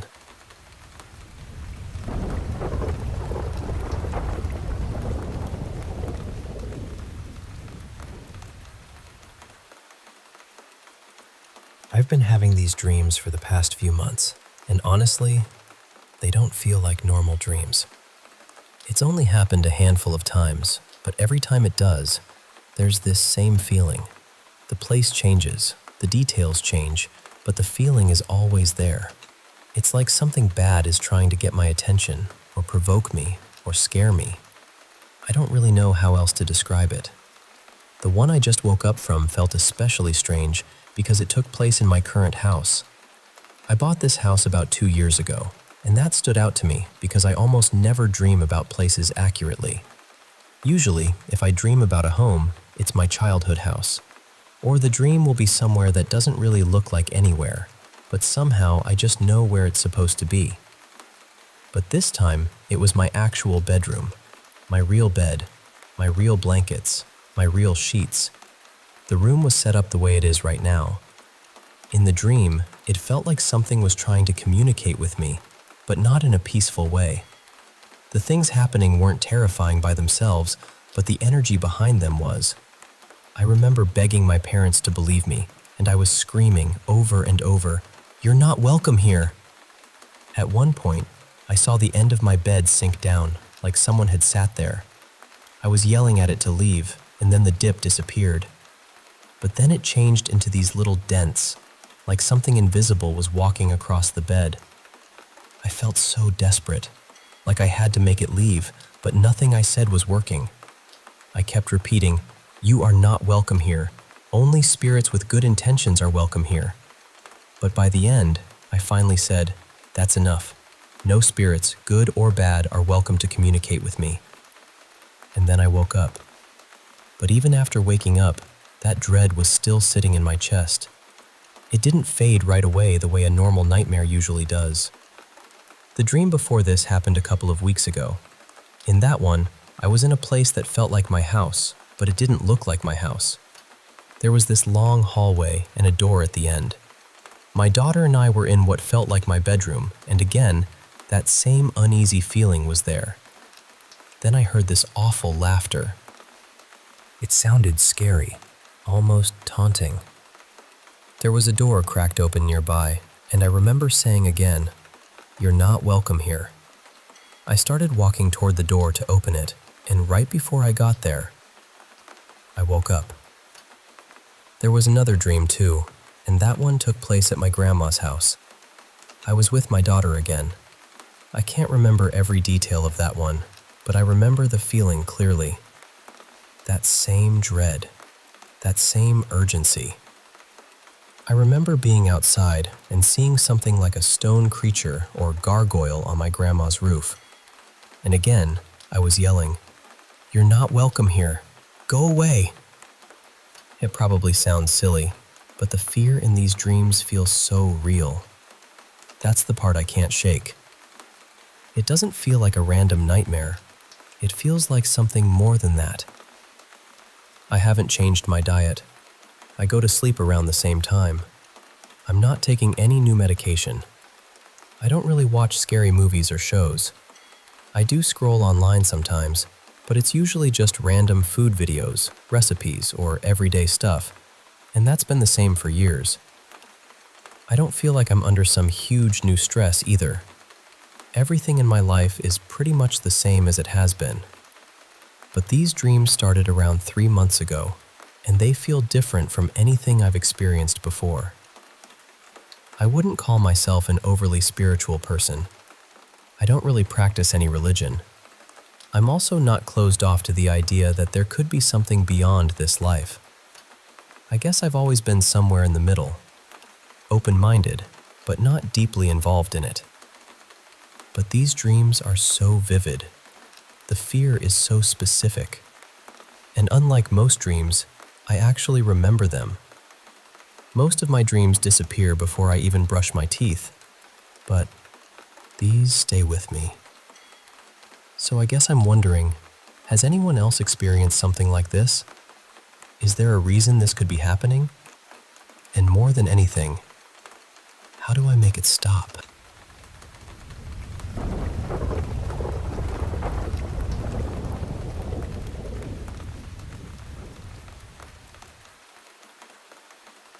Today I turned 15, and I guess I should start by saying that there's no history in my family of schizophrenia, hallucinations, or anything like that. I've never been diagnosed with anything like that either. My family, though, has always been very spiritual. Faith was a big part of our home. This all started when I was around 12. Back then, I still considered myself Christian, but my faith was fading. It was during COVID, so we weren't going to church anymore, and honestly, we had all kind of drifted away from God. One night, sometime after midnight, I had been playing a game for hours and went to the bathroom. As I was walking out, I saw something near the doorway. It looked like a small shadow figure, maybe 2 or 3 feet tall. The second I saw it, this heavy feeling hit me. Fear, dread, insecurity, all of it at once. I froze. It didn't last long, but I knew I saw it. I tried to calm myself down and tell myself I was just tired. I went back to my game, still shaken, and later went into the kitchen to grab a snack. That's when I saw another one. This one was tall, maybe 7 feet, maybe taller.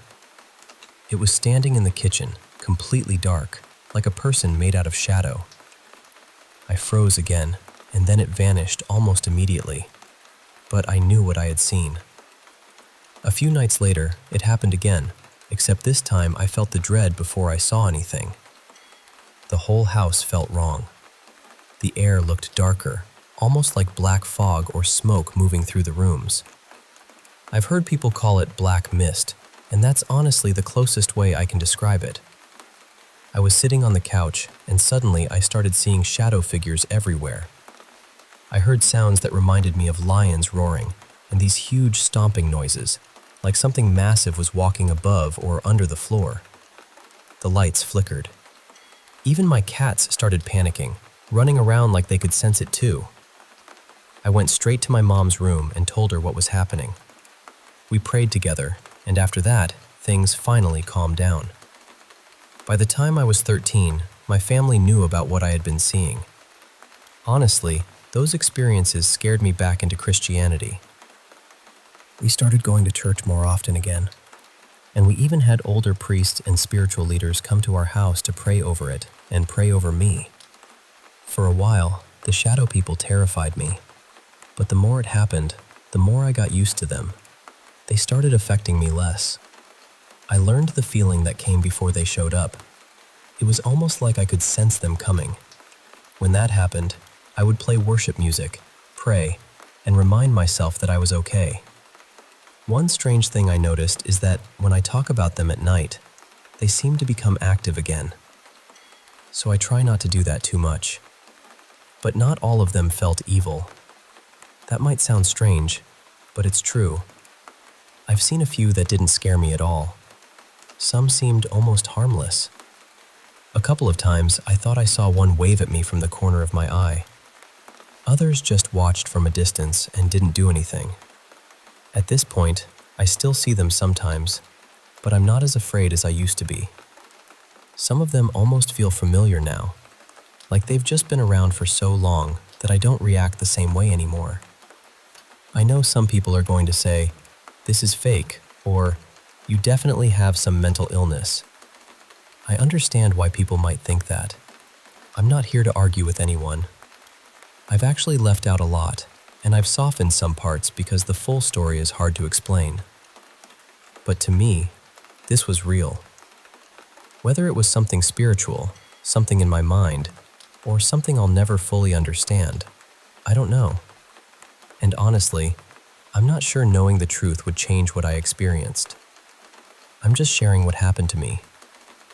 I've also had experiences where I believe I saw angels, or maybe watcher angels, but that's probably a story for another time. There are a lot of details I left out so this wouldn't get too long, but if anyone has questions or wants to say something, I'm open to answering.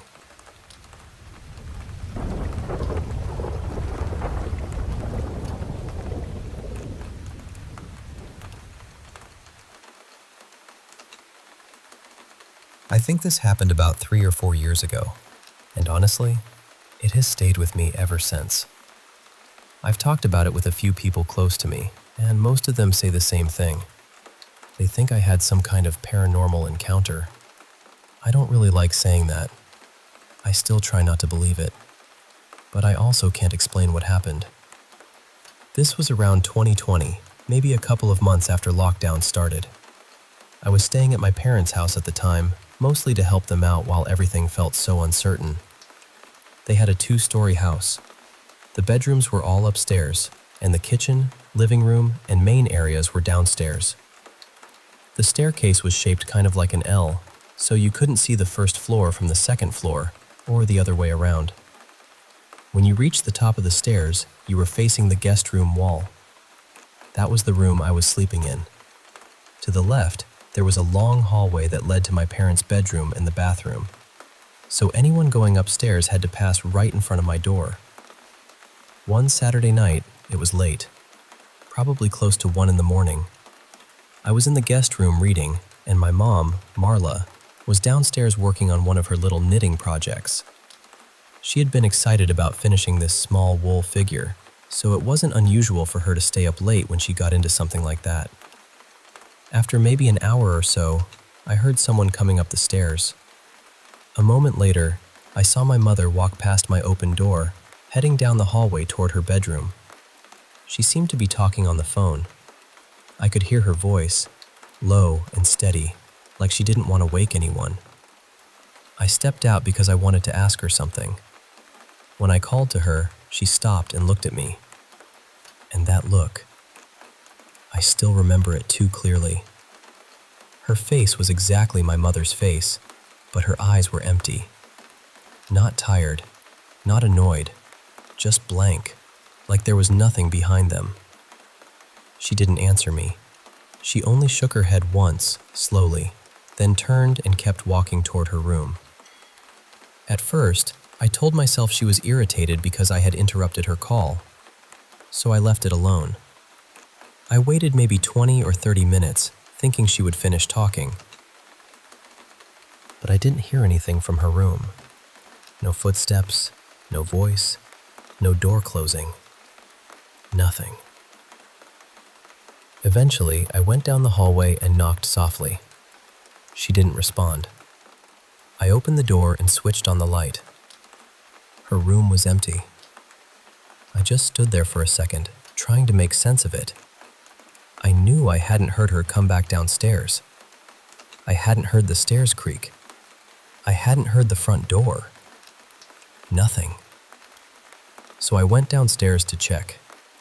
That's when I found my mother asleep on the couch, with her knitting still nearby. I felt this awful cold feeling in my stomach.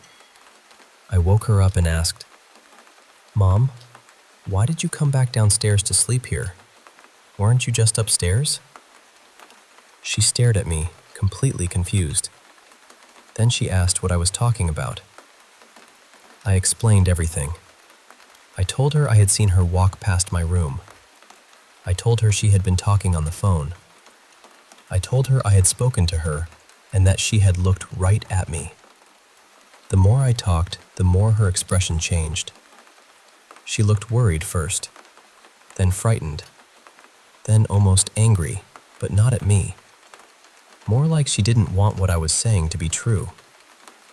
Finally, she said, "I was asleep. I never went upstairs.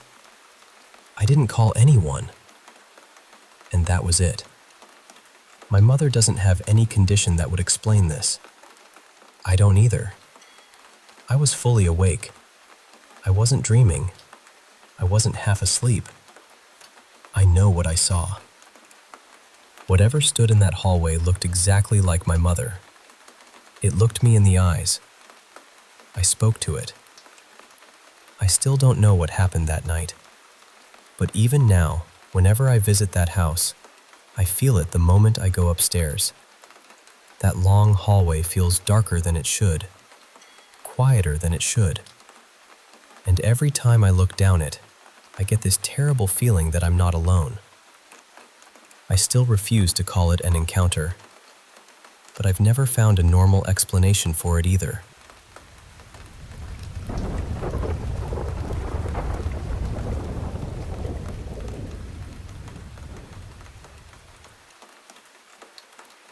I need to tell this exactly as I remember it, because honestly, I still don't know what to make of it.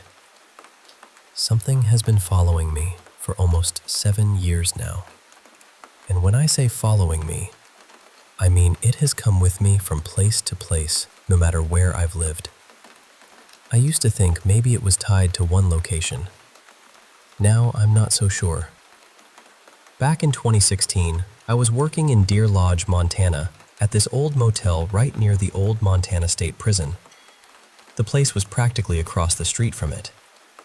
If you've ever looked into haunted prisons or haunted places in the US, you've probably heard of the old pen. It has a reputation. At the time, though, I didn't believe in any of that. Not really. Even while working at this old motel beside a place everyone called haunted, I stayed pretty skeptical. Around that time, we had a paranormal investigation crew coming in from Alberta. They were staying with us because the motel was so close to the prison. One of my coworkers, Marcus, was more open to that kind of thing than I was. He even had a couple of haunted dolls. Nothing dark, at least not from what I could tell. They seemed more playful than anything. Then one day in May, I went to clean room 26. The weather was warm, and as soon as I stepped inside, I heard what sounded like a little girl's voice. At first, I figured there must be a kid outside, so I checked the parking lot, then looked across the street. Nothing. Nobody there. I tried to shrug it off and went back inside, but as I got closer to the bathroom, I heard that same little girl's voice say, "You better be careful." Then she giggled. I froze for a second, but I told myself I was just tired. Maybe my brain had turned some outside noise into words. I kept going. I was about to clean the sink when another voice cut through the room. This one was different. It sounded like an older woman, stern, sharp, like she was standing right next to me. She said, "Get out now." And I did. I walked straight out of that room and called Marcus. I asked him to come check it out because I was too shaken to go back in by myself. He looked around, but he didn't find anything. No guests hiding, no radio left on, no explanation. He finished cleaning the room for me. When we got back to the lobby, I glanced up toward room 26 because I had this awful feeling that I'd forgotten something. That's when I saw them. 2 red orbs. They were just there, glowing from inside the room. And then I heard this horrible scream, but not with my ears. It was inside my head. It was blood-curdling. After that, for the next year, every time I tried to go into that room, I'd see those red lights reflected in the mirror. And every time, I'd hear that voice scream, "Get out." Eventually, I stopped trying. I couldn't handle it anymore. When I finally left Deer Lodge, I thought it was over. I moved away, got on with my life, and honestly, I mostly forgot about what had happened at that motel. Until one night, I woke up with this feeling that someone was in my room. You know that feeling when the air changes? When your body knows before your mind does? I looked toward my TV, which was off, and in the dark reflection of the screen, I saw 2 glowing eyes staring back at me. Then came the scream. After that, it started happening every couple of months. Sometimes I'd see the eyes in a window, sometimes in a mirror, sometimes in anything reflective enough to catch the dark. It got worse after my grandma passed away. I was very close to her, and after she died, the first few times I saw the eyes, I'd hear the scream, and then I'd hear her voice. She would say something like, "It's going to be okay, cub." That was what she used to call me, so at first, it felt comforting. It felt like maybe she was there with me, like maybe she was protecting me. But then other things started happening. I've seen an older woman in a long, old-fashioned dress, a full-body apparition. I saw her once back at the same motel where all of this started. I saw her once near a reservoir where I drive for work, and another time, I saw her near Flathead Lake. Over the past year, the eyes and the scream have become more frequent. It went from every other month to monthly to every couple of weeks to weekly. Now it happens every other day. And the worst part is, whatever this thing is, I think it has started mimicking my grandma. The voice doesn't feel comforting anymore. The things it says have changed. They've gotten darker, crueler. It says things like, "It's okay to give up," or "Imagine how peaceful it would be if you were gone." That scares me more than anything else. I've seen those eyes in my windshield while I'm driving. I've seen them in windows, mirrors, and anything that can reflect back at me. I don't know what this is. I don't know if it came from that motel, that room, the prison, or something else entirely. But I'm afraid it's going to hurt me. Or worse, I'm afraid it's going to push me into hurting myself or someone else. I know this sounds impossible. I know it sounds like a long shot. But I need advice. Because whatever this is, it has been following me for years. And I don't think it wants to stop.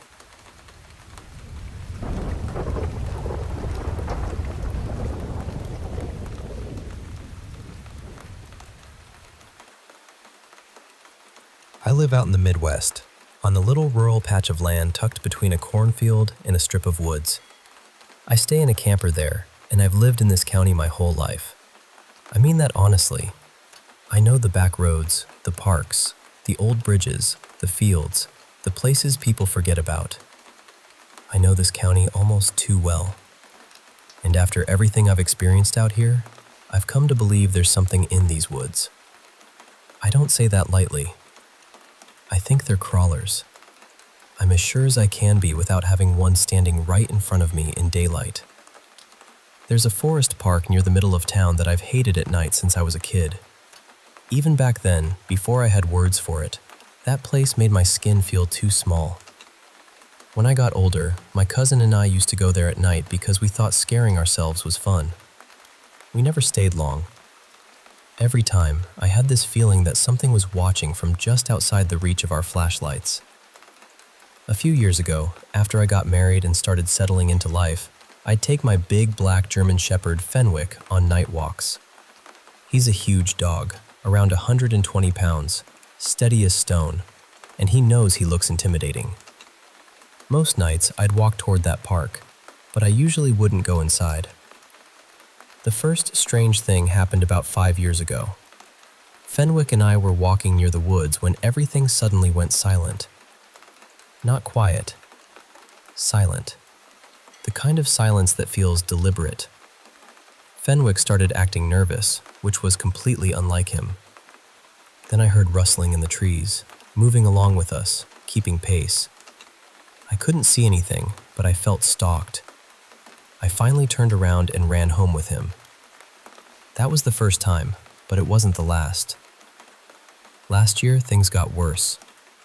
One night around 11:30, I was walking with my wife, Fenwick, and our smaller dog, Bixby, who's a little terrier chihuahua mix. We were still a few blocks from the woods when 4 deer burst out of the trees and ran straight into the street, coming toward us like they were trying to escape something. Then we heard this sound. The only way I can describe it is a person trying to imitate a monkey. At the time, we laughed nervously and told ourselves it was probably kids messing around. But later I read someone else describe hearing that exact same sound, and I stopped laughing about it. When we got closer to the tree line, we saw 2 reflective eyes staring at us. There was a shape there too, just barely visible. Tall, still, watching. Then came a deep growl, followed by this low hissing noise. Both dogs noticed it. Fenwick locked onto it, and Bixby started growling under his breath. I posted about it in a local community group, mostly to see if anyone else had seen anything weird. People started telling their own stories. Same park, same woods, same feeling. Around that time, I started working as a tour guide and maintenance worker for a rail bike company. We use old railroad tracks that run through parts of the county most people can't reach unless they come in from the river and climb these steep, loose hills. The route goes under an old bridge and over 2 long train bridges. One of them is about 150 feet above the forest. In the fall, we sometimes worked until midnight. The last tours would go out around 9 p.m., which meant the final stretch happened in complete darkness. One night, we were running about 20 minutes behind. I was stationed alone at the high bridge. By the time we got there, it was pitch black except for the stars. My coworkers dropped me off, stayed until the first customer cart arrived, and then left me there. I gave the safety speech, chatted a little to buy time, and then sent the cart across. Then I was alone. For about 20 minutes, the radios barely worked, just static. That almost never happened. I kept seeing movement in the tree line below. I heard fast footsteps moving all around me, from different directions. I had a floodlight above me, which suddenly felt like the worst idea in the world, because anything out there could see me perfectly while I couldn't see beyond the light. So I shut it off and used my own flashlight. That's when I started catching glimpses of pale skin moving fast between the trees. When the next customer cart finally came around the bend, I flipped the floodlight back on and tried to act normal. There was a little boy in the cart who was already afraid of the dark, and I didn't want to scare him. But while I was finishing the safety speech, I heard movement right behind me and spun around, flashlight up, swearing before I could stop myself. I told them it was probably a deer. I don't think it was a deer. That same night, one of my co-workers was stationed at a rural intersection beside a huge cornfield. He told me later, privately, that something had been moving in the corn and whispering his name, trying to get him to come into the field. His radio was out too, during the same stretch of time mine was. Another night, that same coworker and I were riding back on the lead cart. We were ahead of schedule, so we stopped in the middle of the high bridge and looked at the stars. From up there, you can hear for miles. Dogs barking across the river, wind in the trees, everything. Then the whole forest went silent. A moment later, we heard it again. That human monkey sound, then growling. My coworker looked at me, dead serious, and said we needed to leave right then. So I drove us out of there as fast as that cart would go. Not long after, he moved out of state. Other things happened too, not just to me. Every coworker seemed to have at least one story, but I'm only telling mine here. Late that fall, around the middle of November, I drove through the town park at about 2 a.m. I couldn't sleep, so I had Fenwick with me, the windows cracked, and an old CD playing while I took the road through the trees. The second I passed the entrance, I felt wrong. I'm not someone who scares easily, but that park at night does something to me. It isn't ordinary fear. It feels older than thought, deeper than fight or flight. The farther I drove in, the worse it got. I didn't turn around because I was already past the halfway point, and turning back would have kept me in the woods longer. So I sped up where I could. Then I rounded the last curve and saw it. A pale, skinny humanoid thing, tall and stretched looking, crawling on its hands and feet across the road. Fast. Not animal fast. Wrong fast. Maybe 20 miles an hour. We don't have bears here. The only things around that size are deer or people, and this was neither. It crossed from my right side into the trees on the left. Fenwick saw it too. He lost his mind. This dog doesn't bark at animals. He doesn't even care about most other dogs. But he went ballistic, snarling, trying to force himself through the cracked window, almost foaming at the mouth. I've raised him since he was born, and I'm a certified dog trainer. I have never seen him act like that. After that, I became a little obsessed with the park. I don't know why. Maybe part of me wanted proof. Maybe part of me wanted to convince myself I had imagined it. Recently, I walked there at night from my camper with Fenwick. I will never do that again. As we reached the entrance, a huge owl flew past my head so close I could have touched it. That alone made me uneasy. Then, as soon as we entered the park, the nausea and anxiety hit me hard. I walked a few hundred yards to the only streetlight in the whole place, turned around, and faced the woods. Fenwick and I stood there for about 10 minutes. Neither of us moved. The silence was overwhelming. Every tiny sound made me jump. Fenwick kept staring at one spot in the trees, stiff and focused. I swear I saw eyes back there, just for a second at a time. Eventually, I forced myself to walk out. I haven't gone back since. The strangest part is that this county is full of abandoned mines. Hundreds of them. Old tunnels, sealed shafts, forgotten openings scattered under the hills and woods. I don't know if that matters, but out here at night, it feels like it does.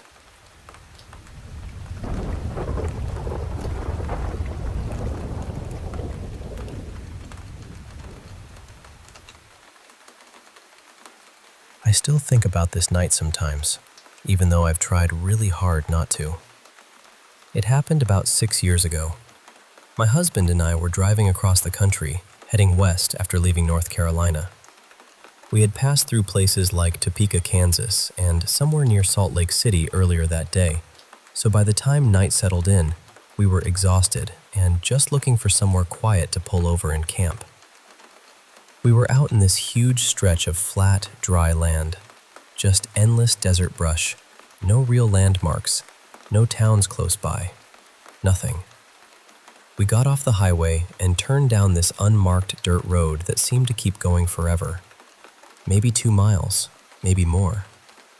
It felt longer because it was so dark. Eventually, we came up on a small parking lot off to the right. A little farther ahead, there was a fence with a "No Trespassing" sign, and another sign that said something like "Space Monitoring" or "Space Observation." I remember there being a military symbol on it, though I can't remember which branch. Maybe Air Force, maybe Navy.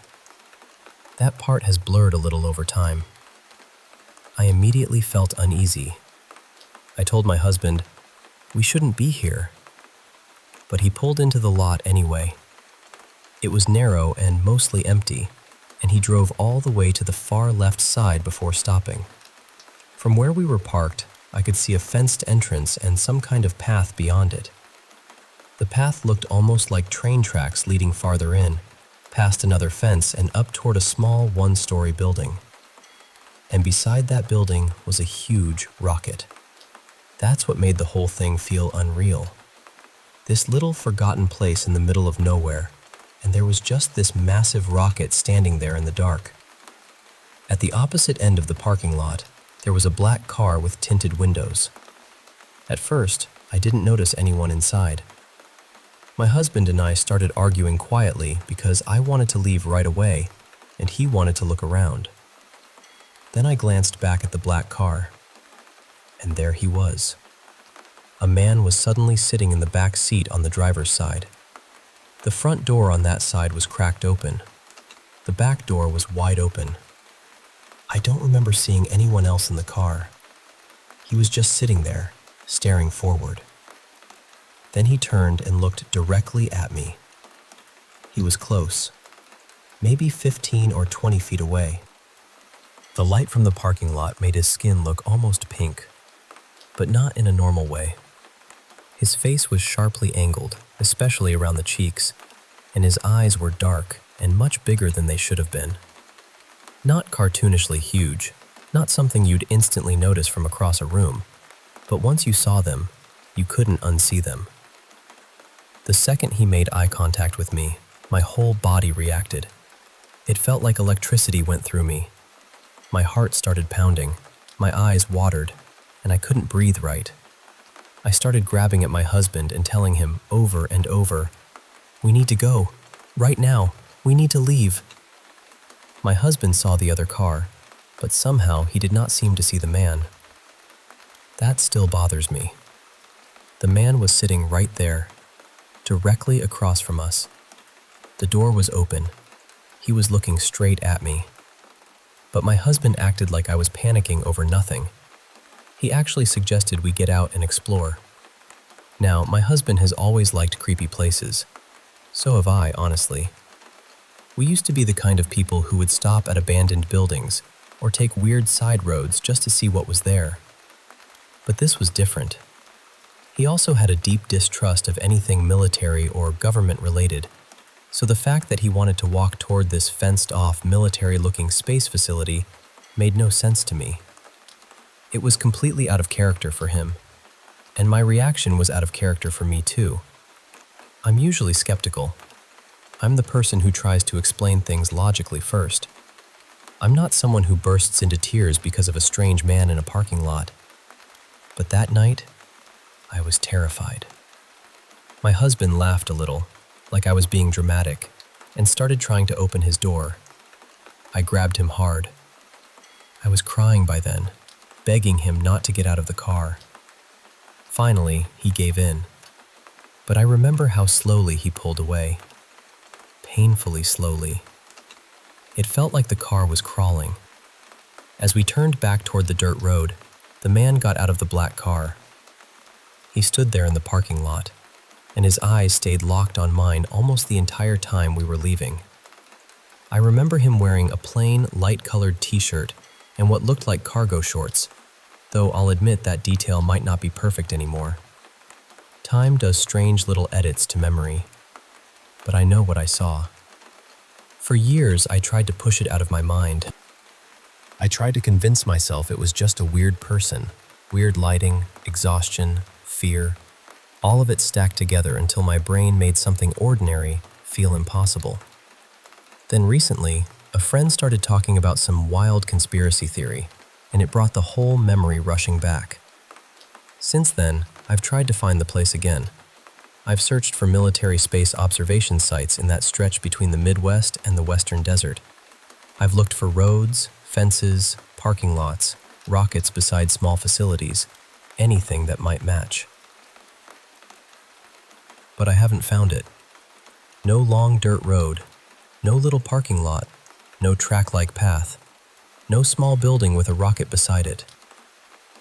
I've wondered if it was some kind of restricted facility, or maybe a lesser-known site that doesn't show up easily. I don't know. I just want to find it so I can see whether anyone else has ever been there, or whether anyone has had a similar experience in the same place. It remains the most frightening thing that has ever happened to me. And even now, just talking about it, I can feel that same chill in my chest.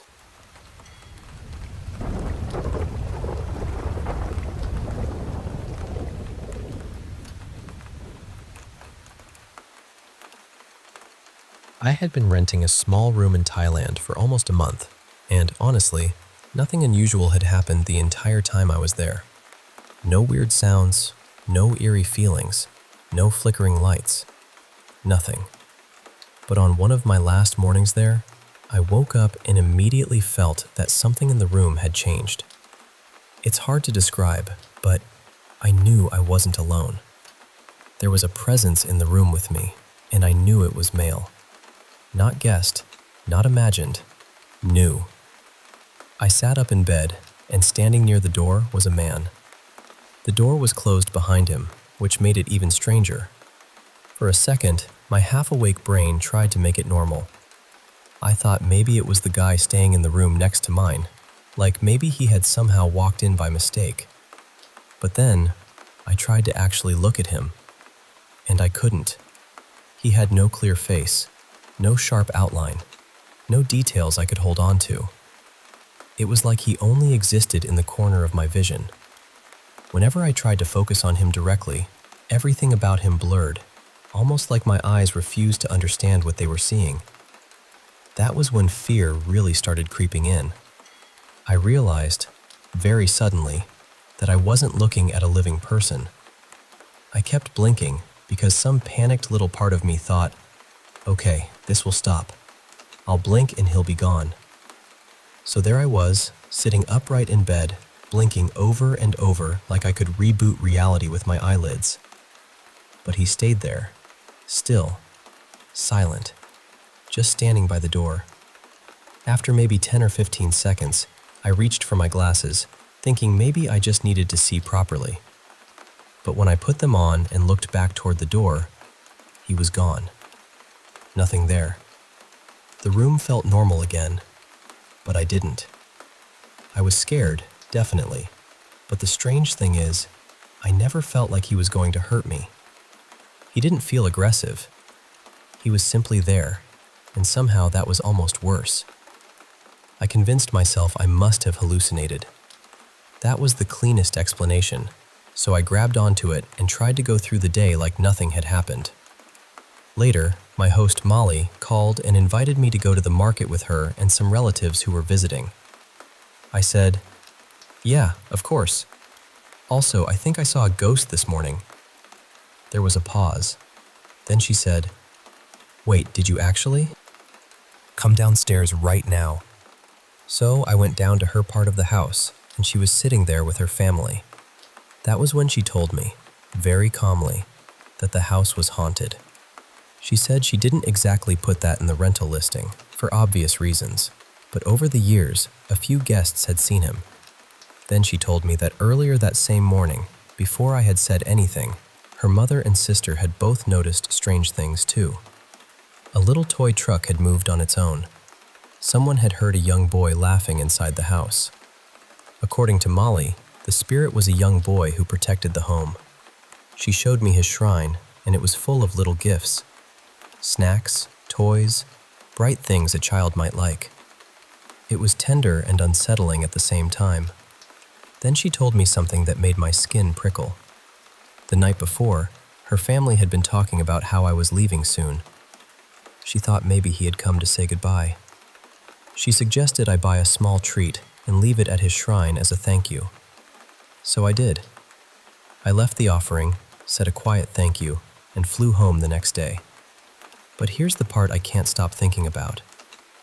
I didn't see a little boy. I saw a man. I didn't feel a child's presence. I felt a grown male presence, unmistakably. So I still don't know what happened. Maybe the stories about the boy and what her family saw were just a strange coincidence. Maybe I had some kind of hallucination, even though I've never had one before or since. It didn't feel like sleep paralysis either, because I could move the whole time. All I know is that it felt real. And ever since then, that morning has stayed with me. It shifted something in how I understand the world. Sometimes I still wonder whether I saw something supernatural, or whether my mind created something so vivid that I'll never be able to fully explain it. Either way, I remember him clearly. Not his face, not his features, just the feeling of him standing there, by the door.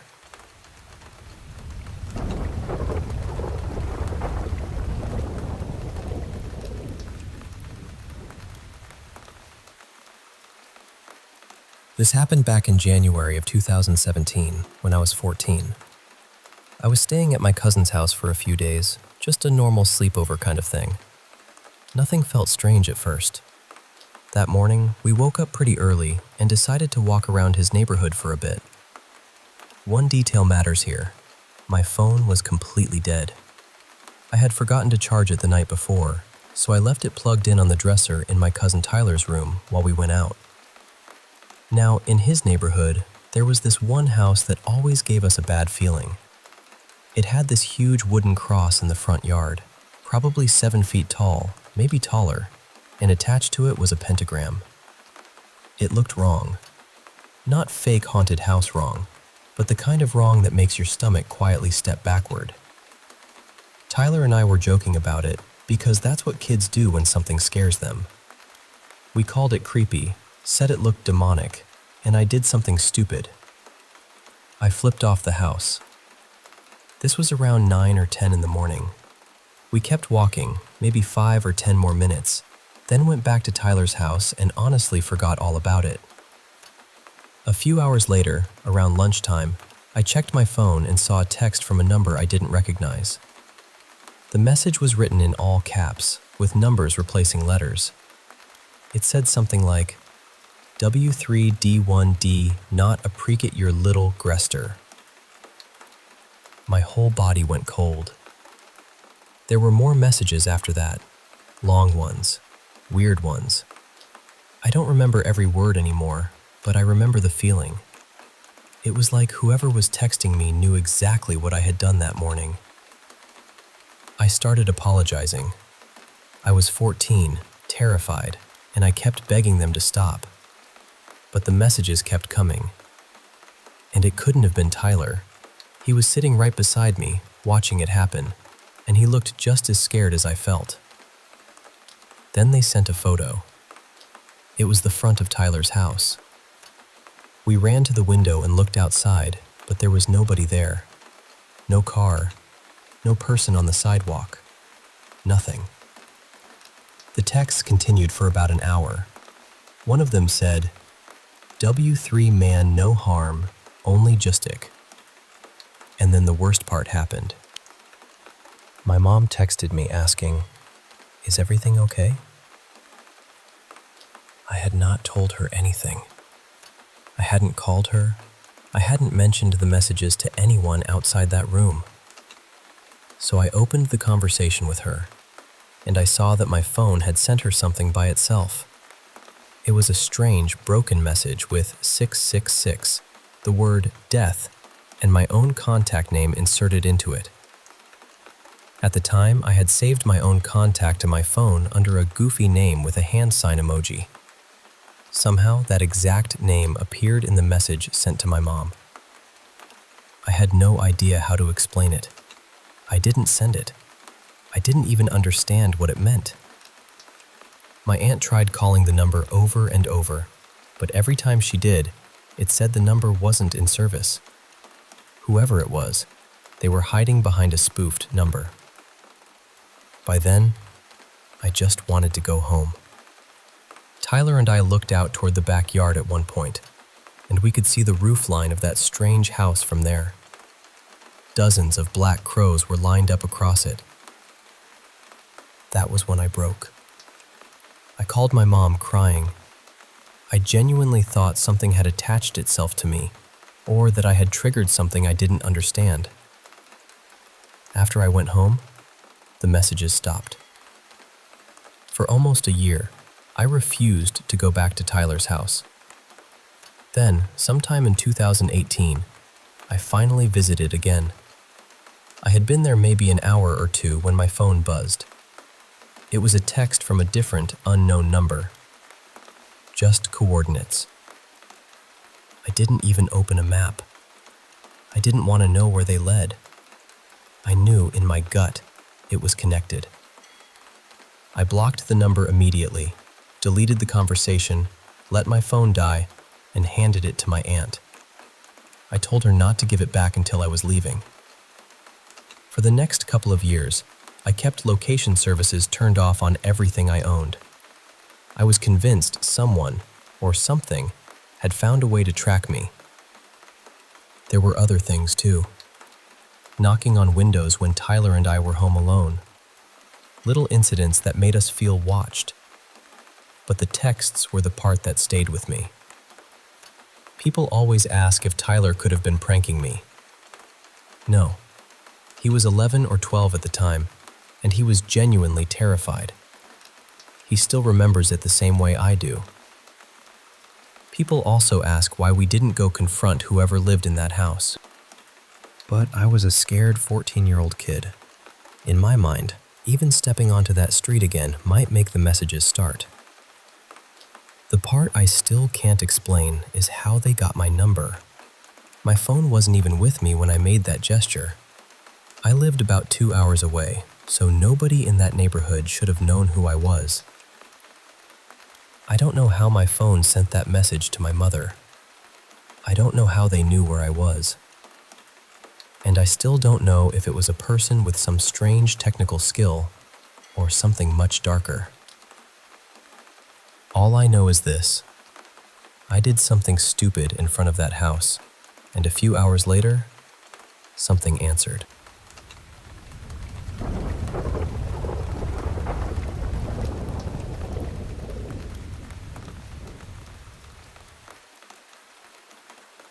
I guess I should start by saying that for the last several years, I've dealt with some pretty intense sleep paralysis. And I don't mean the kind where you wake up a little scared and shake it off. I mean the kind where your whole body feels locked in place, and there's this tall, dark figure standing nearby with no real face, no clear features, just this shape that feels wrong. Every time it happens, it builds to the same kind of ending. I'm trapped.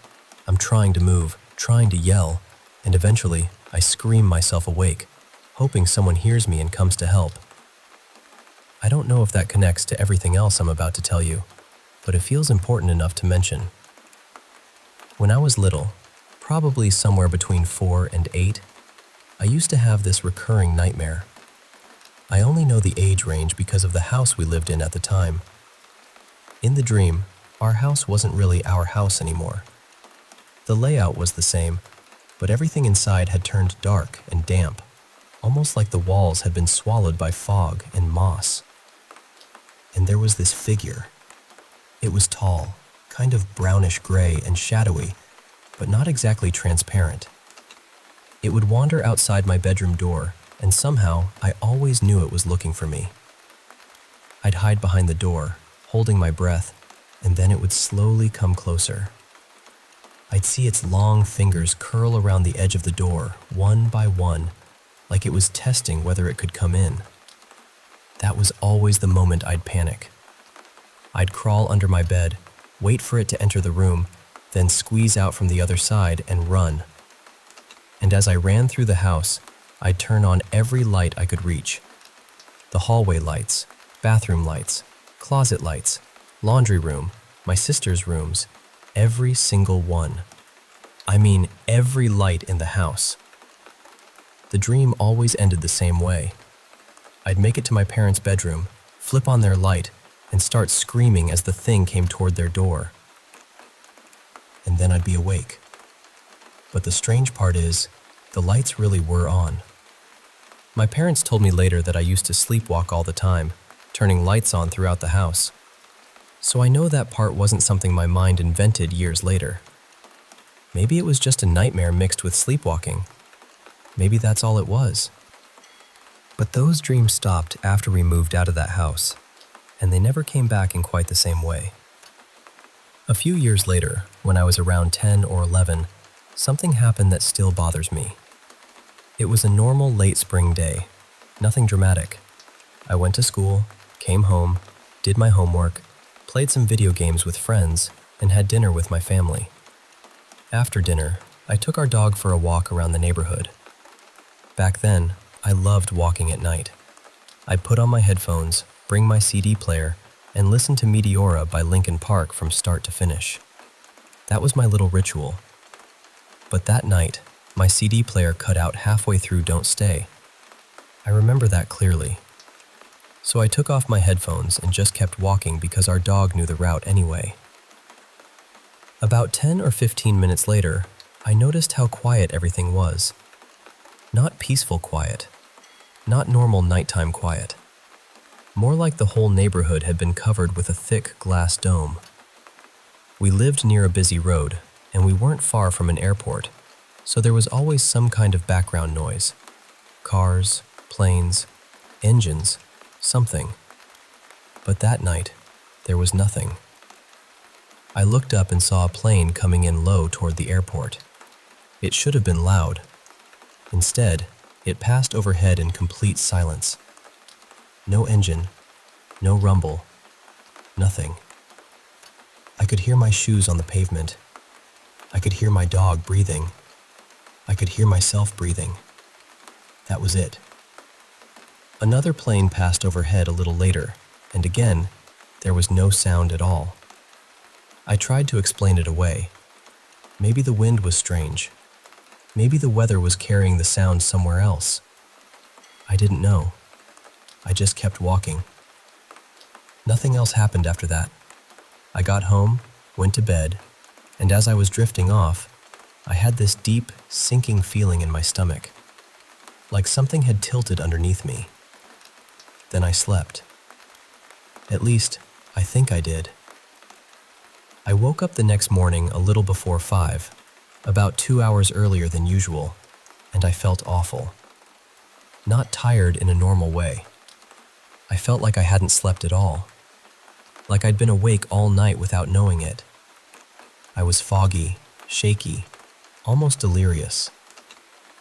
Then my lower back started itching. I reached back to scratch it and felt 2 scabs directly on my spine. They were both about the size of a quarter, perfectly round, one just above the other. I got scared and went straight to my mom. She looked at them and asked what I had fallen on. But I hadn't fallen. I hadn't backed into anything.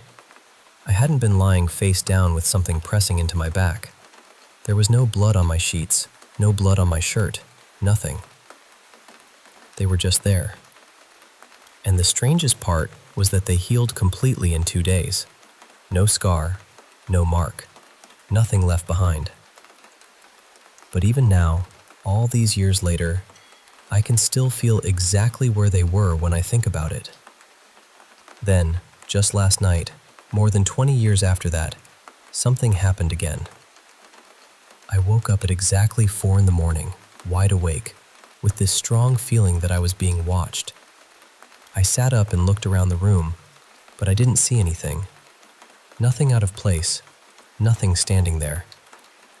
Still, I couldn't shake the feeling, so I went outside for a minute to get some air. Then I came back in and got into bed again.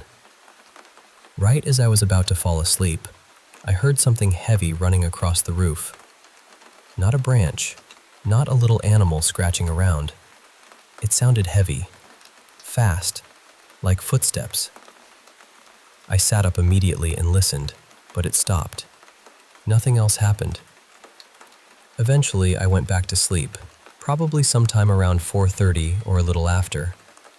But when my alarm went off at 6:30, I felt like I hadn't slept for even a minute.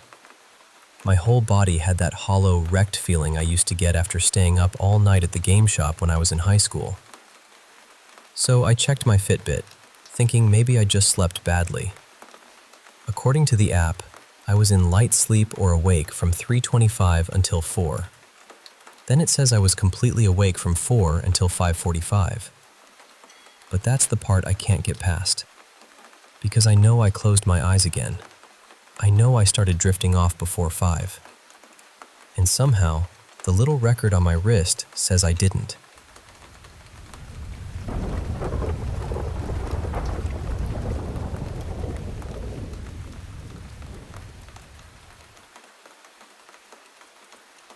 I grew up in backwoods Louisiana, in one of those little apartment rows tucked off a highway that led straight to a church.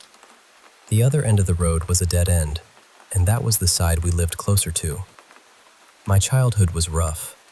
My parents struggled with addiction, and my dad was deeply religious in a way that made the house feel heavy sometimes.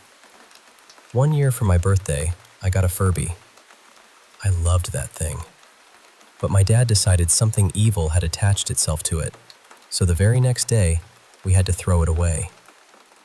Across the street from our apartments were 2 big dumpsters. Since trash had just been picked up, we figured the Furby would get buried under everyone else's garbage before the next truck came. So we tossed it in there, and that was supposed to be the end of it.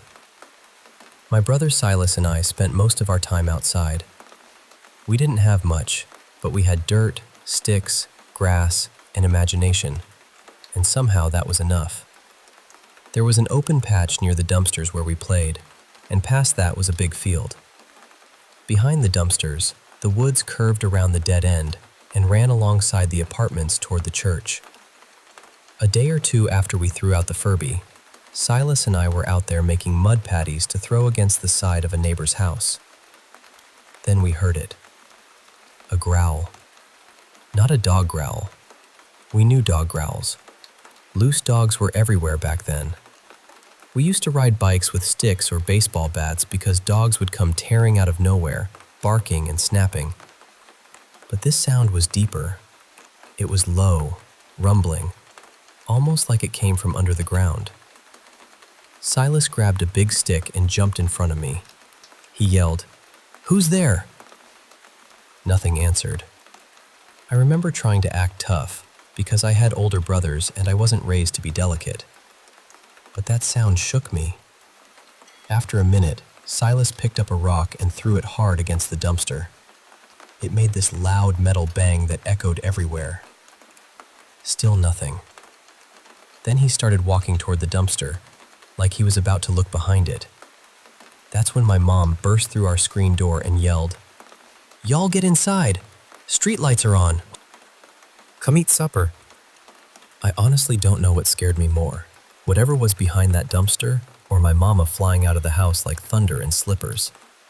That night we ate red beans, again. We were poor, so it was usually beans or potted meat sandwiches, but my mom always made sure there was something on the table. After supper, we went to bed. Bedtime was 10, no arguing. I slept on a mattress on the floor behind the living room couch. We didn't have our own rooms. My parents stayed up late most nights, arguing and doing what they did, and I'd lie there pretending not to hear. That night, I was staring toward the kitchen, looking at the pot of beans still sitting on the counter, when I heard my mom talking to my dad. She told him she didn't want us playing near the dumpsters anymore.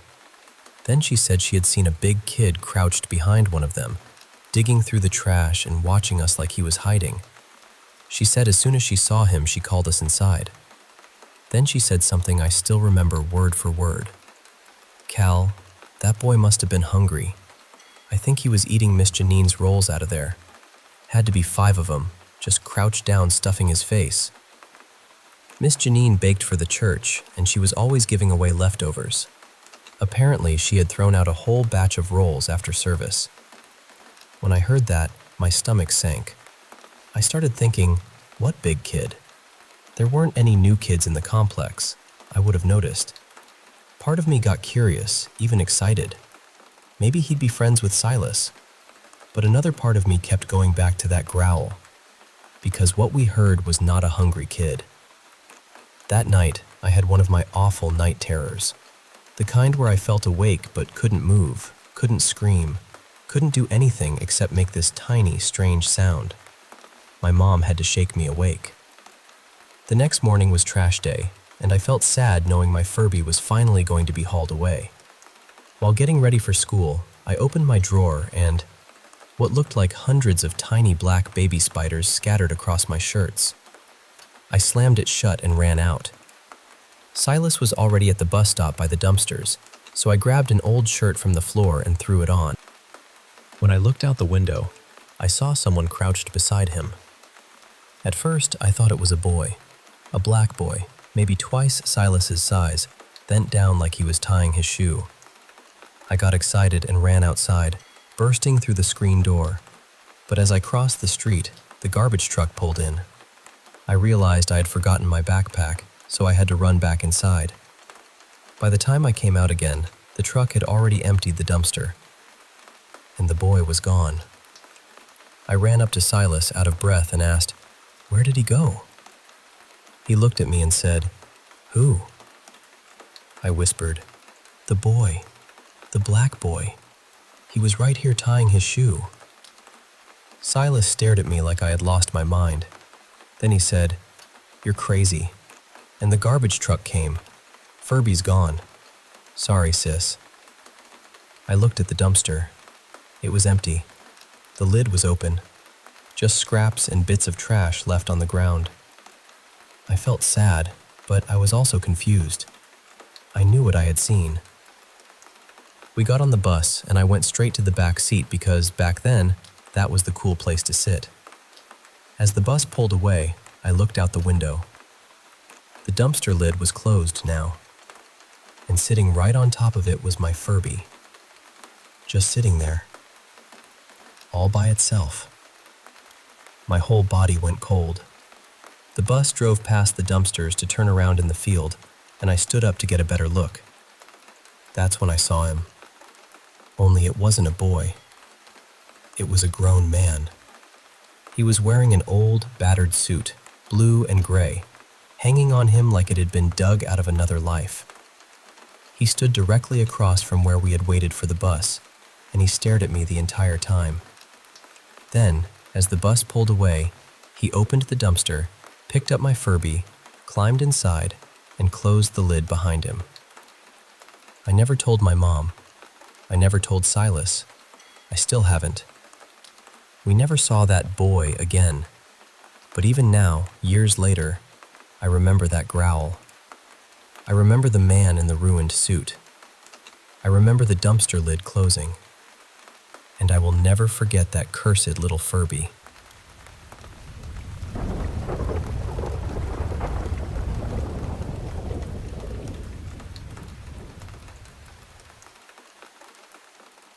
Something happened to me one night that I still think about, even though I understand it differently now. I was driving along this quiet, two-lane highway pretty late, maybe around 9:30 or 10 at night, when my car ran out of gas.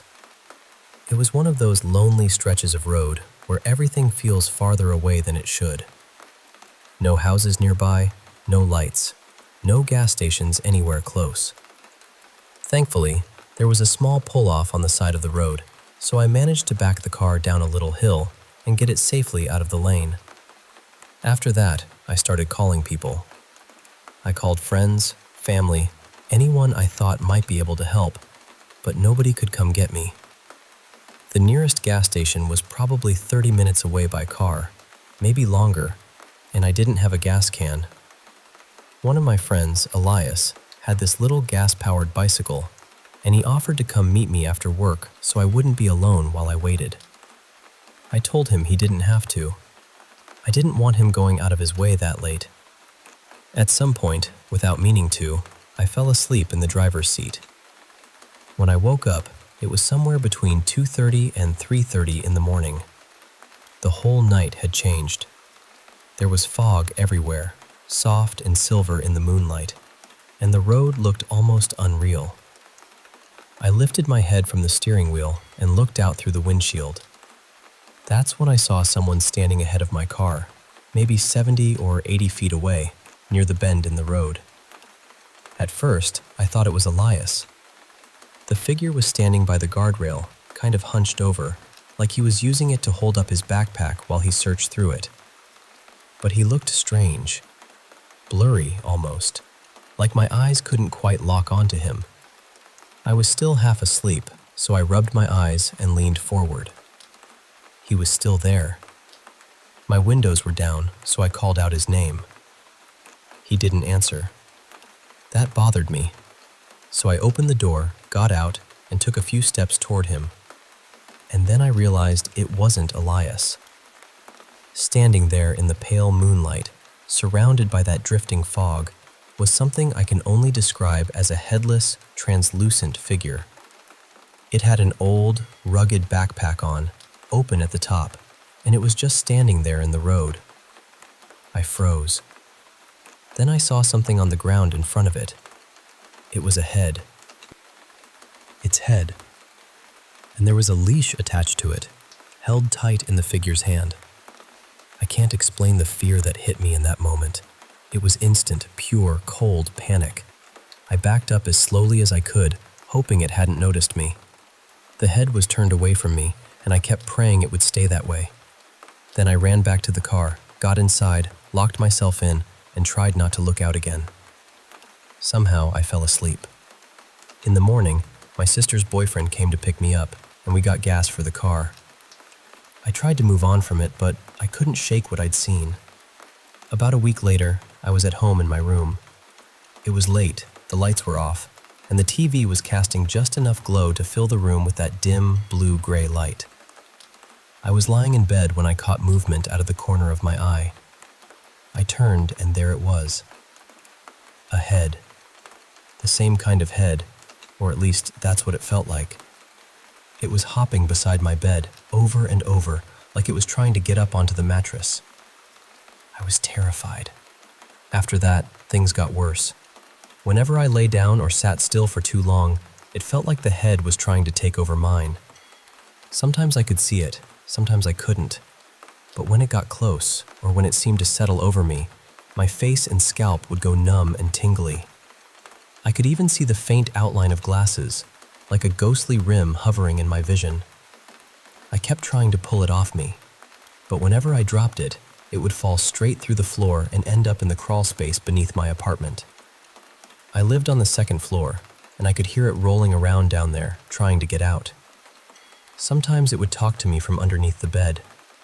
It would try to convince me to let it out again. A few days later, I found this tiny door at the bottom of my hallway closet. When I opened it, I saw the dusty crawl space inside. And somehow, that released it again. I had to fight with it all over. Eventually, I ended up going in and out of psychiatric wards several times. I was diagnosed with schizophrenia, along with bipolar disorder. Looking back now, I know that what I experienced was tied to hallucinations and delusions, but at the time, it was as real to me as anything else in the room. That whole period changed my life completely. The fear didn't just last for a night, or even a few weeks. It went on for a little over 3 years, with other things happening too. Things I saw and heard that I couldn't separate from reality. The first time I went into the hospital was in March of 2020, right when COVID was starting to appear everywhere in the news. Because of what I was already believing, I thought they were going to lock me away forever. I was absolutely terrified. And even now, when I tell this story, I'm not telling it because I want anyone to believe every image exactly the way I saw it. I'm telling it because that fear was real. That night was real to me. And surviving that kind of darkness changes you.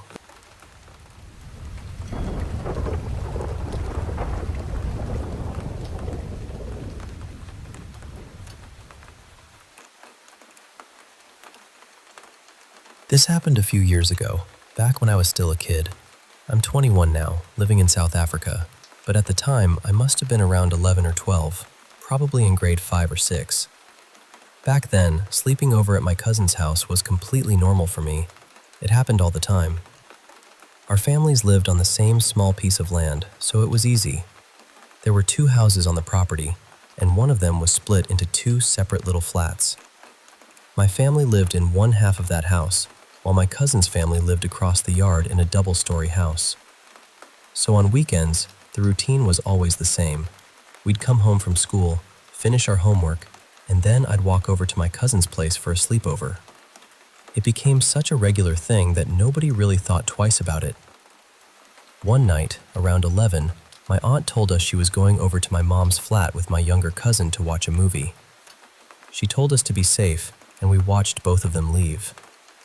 At about 11:30, my cousin Bella and I decided to go bathe and shower. That was also normal for us. We used to get ready late at night, then sit in the bathroom forever, just talking. Their house had 2 bathrooms upstairs. One was in the hallway and only had a bathtub. The other one was inside my aunt and uncle's bedroom, and that one had both a shower and a bath. We always chose that bathroom because Bella liked to shower, and I loved taking long baths. We'd usually put on music, laugh, talk about school, crushes, silly drama, everything 11-year-old girls usually talk about. The layout is important here. My aunt and uncle's bedroom had a main door that locked from the inside. Then the bathroom door also locked from the inside. That night, we locked both doors, just like we normally did. At first, everything felt completely ordinary. We were playing music, joking around, and having fun. I remember checking my phone at one point and seeing that it was midnight. I even laughed and told Bella, "We've already been in here for half an hour." And then we heard footsteps. They were coming from inside the bedroom, just outside the bathroom door.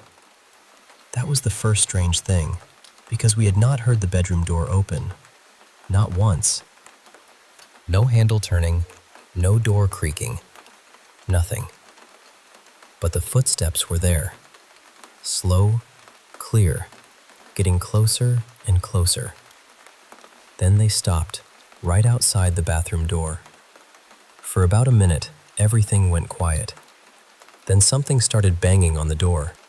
Not just knocking, banging. And then it screamed in my aunt's voice. It sounded exactly like her. Not similar, not close. Exactly. It shouted in Afrikaans, "Bella, maak oop hierdie deur nou," which means, "Bella, open this door now." The worst part was how real it sounded. It had the same anger in it, the same sharpness, even the same little crack my aunt's voice gets when she is really upset. But something about it felt wrong. Whatever it was, it kept doing everything in threes. 3 bangs on the door, then the same sentence shouted 3 times. Then again, 3 bangs, 3 shouts. And then it just stopped. The whole room went dead silent. I remember my heart pounding so hard I could feel it in my throat. Bella wanted to open the door, but I told her not to. I thought my aunt was furious, and honestly, I was terrified. But some part of me also knew that something about this was not right. We stayed in that bathroom for another 10 minutes, too scared to move. Then, around 10 or 15 minutes past midnight, we heard the front door downstairs open. This time it sounded normal. We heard my aunt and my little cousin talking as they came into the house. Bella and I got dressed as fast as we could. We unlocked the bathroom door, stepped into the bedroom, and immediately realized something that made my stomach drop. The bedroom door was still locked from the inside. Nobody could have walked into that room.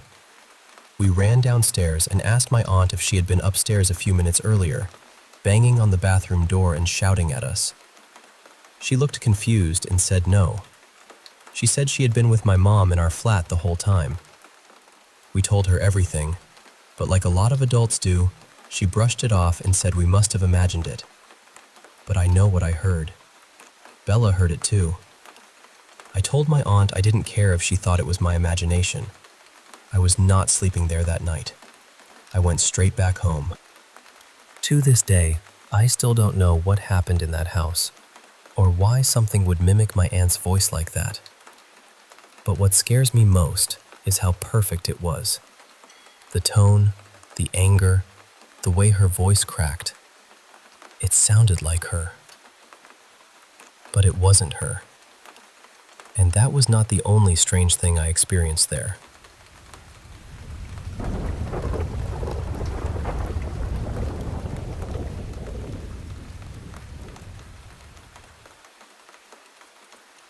I want to tell you about something that happened to a friend of mine years ago. This wasn't something that happened to me personally, but I've known her long enough to say this. Every time she talks about it, she tells it the exact same way. No extra drama, no changing details, no trying to make it sound scarier than it already was. Just the same quiet, uneasy memory she's carried since she was 16. I'll call her Mara. This happened back in 2008 in a small town in southern Oregon. Mara had been at a friend's house that night, and she was walking home alone. She doesn't remember the exact time, but she knows it was well after midnight. The streets were dark, empty, and still in that way small towns get when everyone has gone inside and the whole place feels like it's holding its breath. She was completely sober. She wasn't tired or half asleep. She was just walking home. At that point, she was only a couple blocks away from her house. She was on the sidewalk near the main road, somewhere between 5th and 6th Street. Her house was over on 7th, so she was close enough to probably already be thinking about getting inside, changing clothes, and going to bed. Across the street, there was a grocery store parking lot, and, a little farther down, an old cemetery. And that's when she saw them.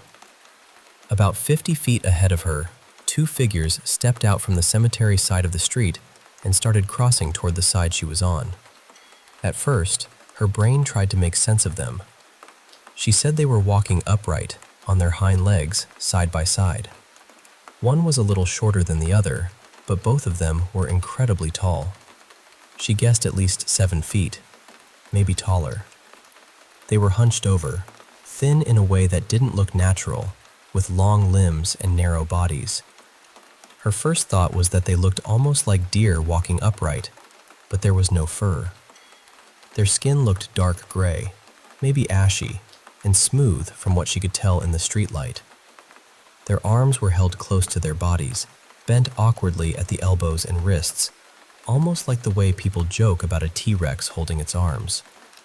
But the strange part was how long those arms were. Their hands hung much farther down than they should have, nearly as long as their legs. She doesn't remember seeing tails. When I asked if they had hooves, she said she thinks they might have, but she can't say that part for certain. What she does remember clearly is that they made no sound. No footsteps, no scraping on the road. Nothing. They just crossed the street in silence. I asked her if they had antlers, or if maybe their faces looked like deer, because part of me was trying to find some normal explanation for it. Like maybe they were sick animals, or some kind of strange trick of the light. But she said no. No antlers. No deer-shaped heads.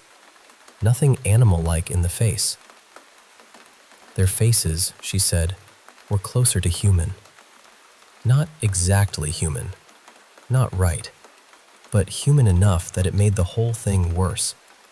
The features were there, just slightly wrong, like something had copied a person from memory and missed a few important details. Mara froze the moment she saw them. She said she couldn't move at first. She just stood there on the sidewalk, watching these two tall, bent figures cross the empty street together. And the strangest thing was how calm they seemed. They didn't run. They didn't look around. They didn't seem startled. They didn't even seem to notice her. Or, if they did, they gave no sign of it. She said they moved almost casually, like two people out for a quiet walk at night. That part always unsettles me. They crossed onto her side of the road and continued down 6th Street, side by side.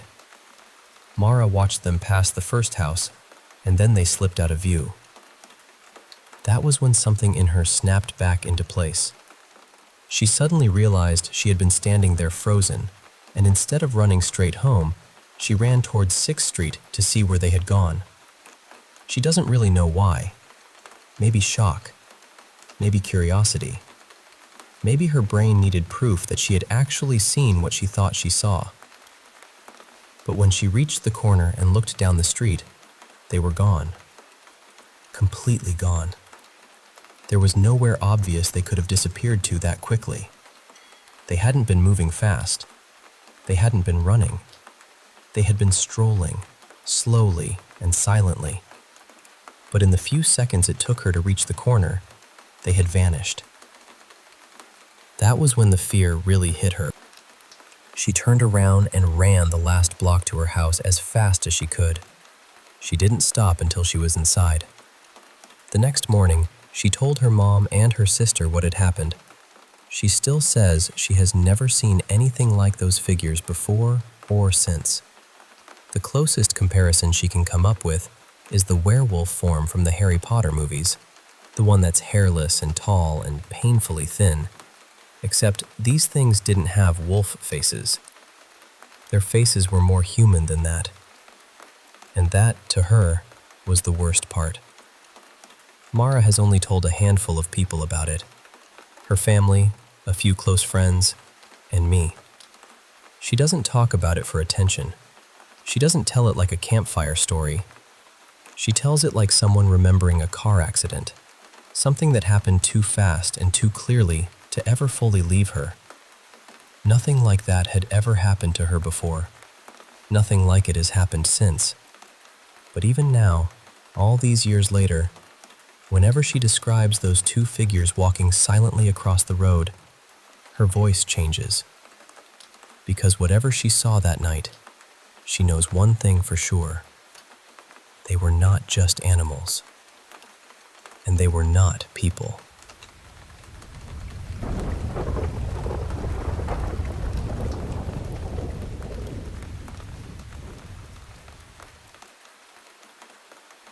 Hi, I'm sharing this because my family and I still don't really know what to make of it.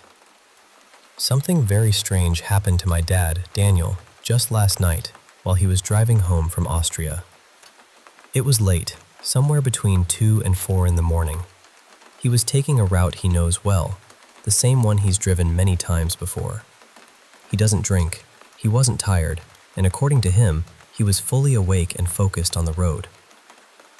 The drive was completely normal at first. Then, when he was maybe 70 or 80 kilometers away from the town he usually uses as a checkpoint, he noticed something in the rearview mirror. A bright light. At first he thought it might be a motorcycle behind him, maybe 400 or 500 meters back.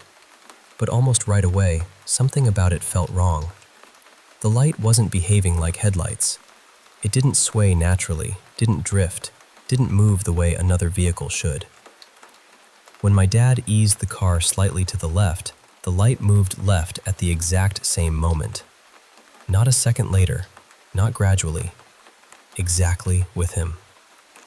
He kept driving, trying to stay calm, but over the next several dozen kilometers, the light kept appearing and disappearing.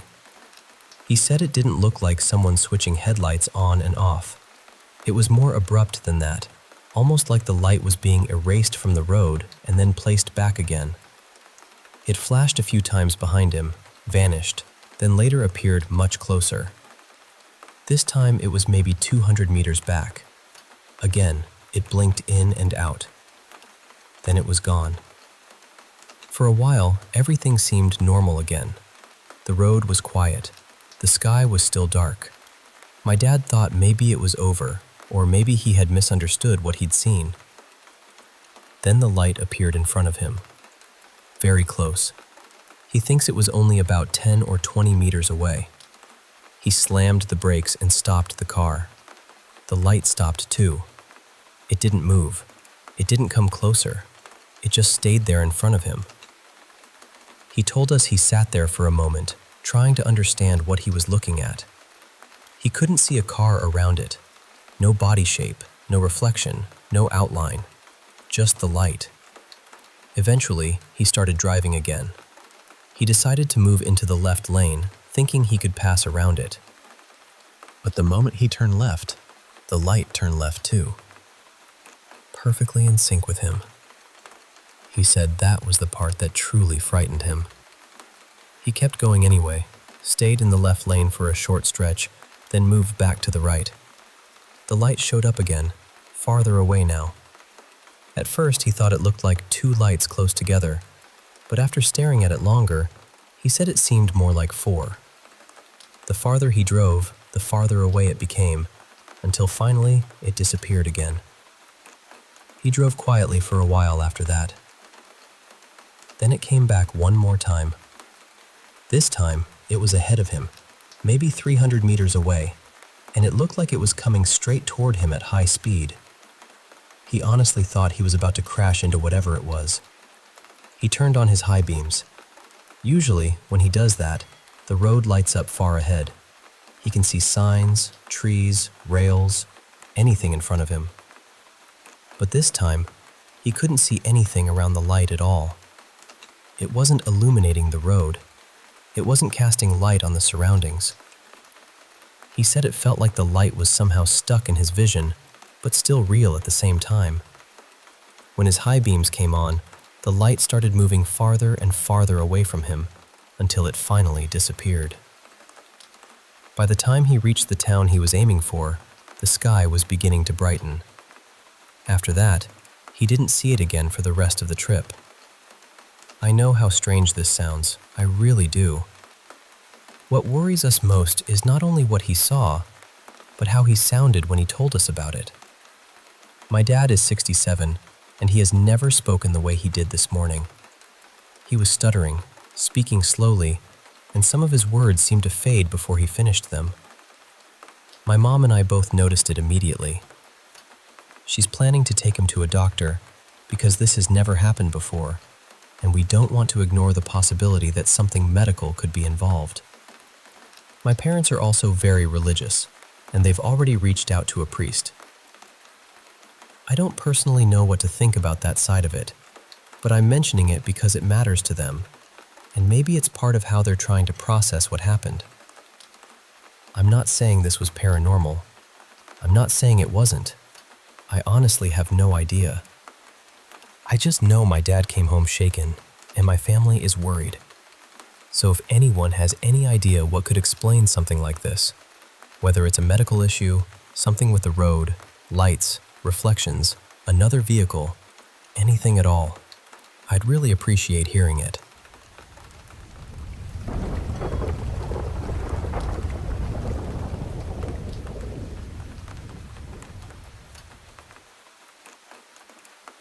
Honestly, I still don't know what we saw out there. I'm not saying it was paranormal. I've never really been the kind of person who jumps straight to ghosts or anything like that. But whatever it was, it scared us badly enough that I've been thinking about it for days. So, for context, I live in Northeast Florida, not too far from Jacksonville. This happened late at night, probably somewhere around 11:30. It was dark out there. I mean really dark. We were deep enough in the woods that there wasn't much light around at all, and we were standing near the car with every light turned off, so I don't think it could have been a reflection. The light itself was tiny and white. That's the part that keeps bothering me. It wasn't big or dramatic at first, just this small white light sitting there in the trees about 5 feet off the ground. I was out there with my friend Ray, just hanging around and talking. We noticed the light, but at first we didn't really react. We just kind of stared at it while we kept talking, trying to figure out if it was a person, a bug, or maybe something reflecting off something else. Then, after a few seconds, it blinked out. And when it came back, it had shifted a little to the left. That was the first moment where both of us went quiet. You know that feeling when your body understands something is wrong before your brain catches up? That's what it felt like. We didn't discuss it. We just got in the car and left. But curiosity is a dangerous little engine.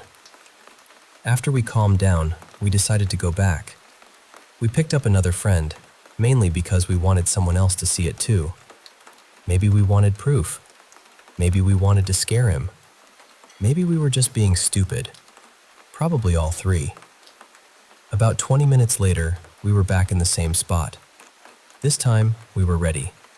Phones out, cameras on, watching every direction. And that's when I saw it again.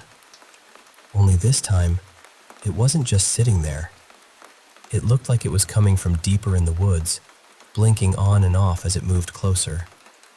Each time it flashed, it seemed nearer than before. Then it got close enough that it felt like it was right beside us. And suddenly it flashed way brighter than before.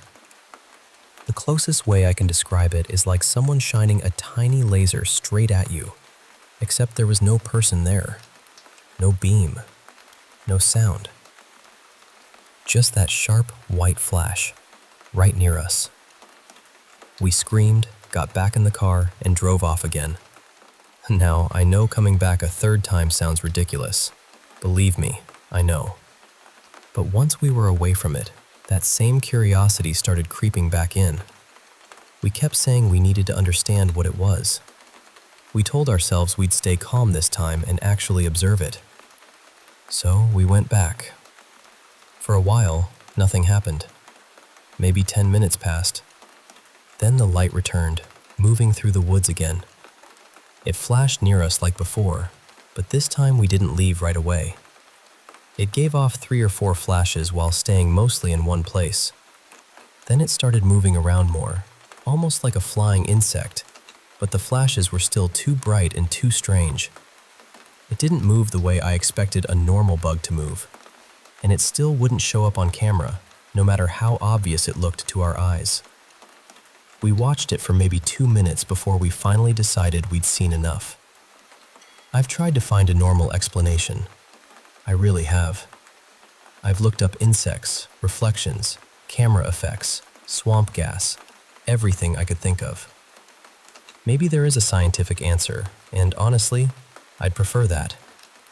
I'd rather feel silly than feel like something out there was watching us. But I still can't find anything that matches exactly what we saw. All I know is this: there was a small white light in those woods. It moved closer each time it blinked. It flashed right next to us, and none of our cameras picked up a thing.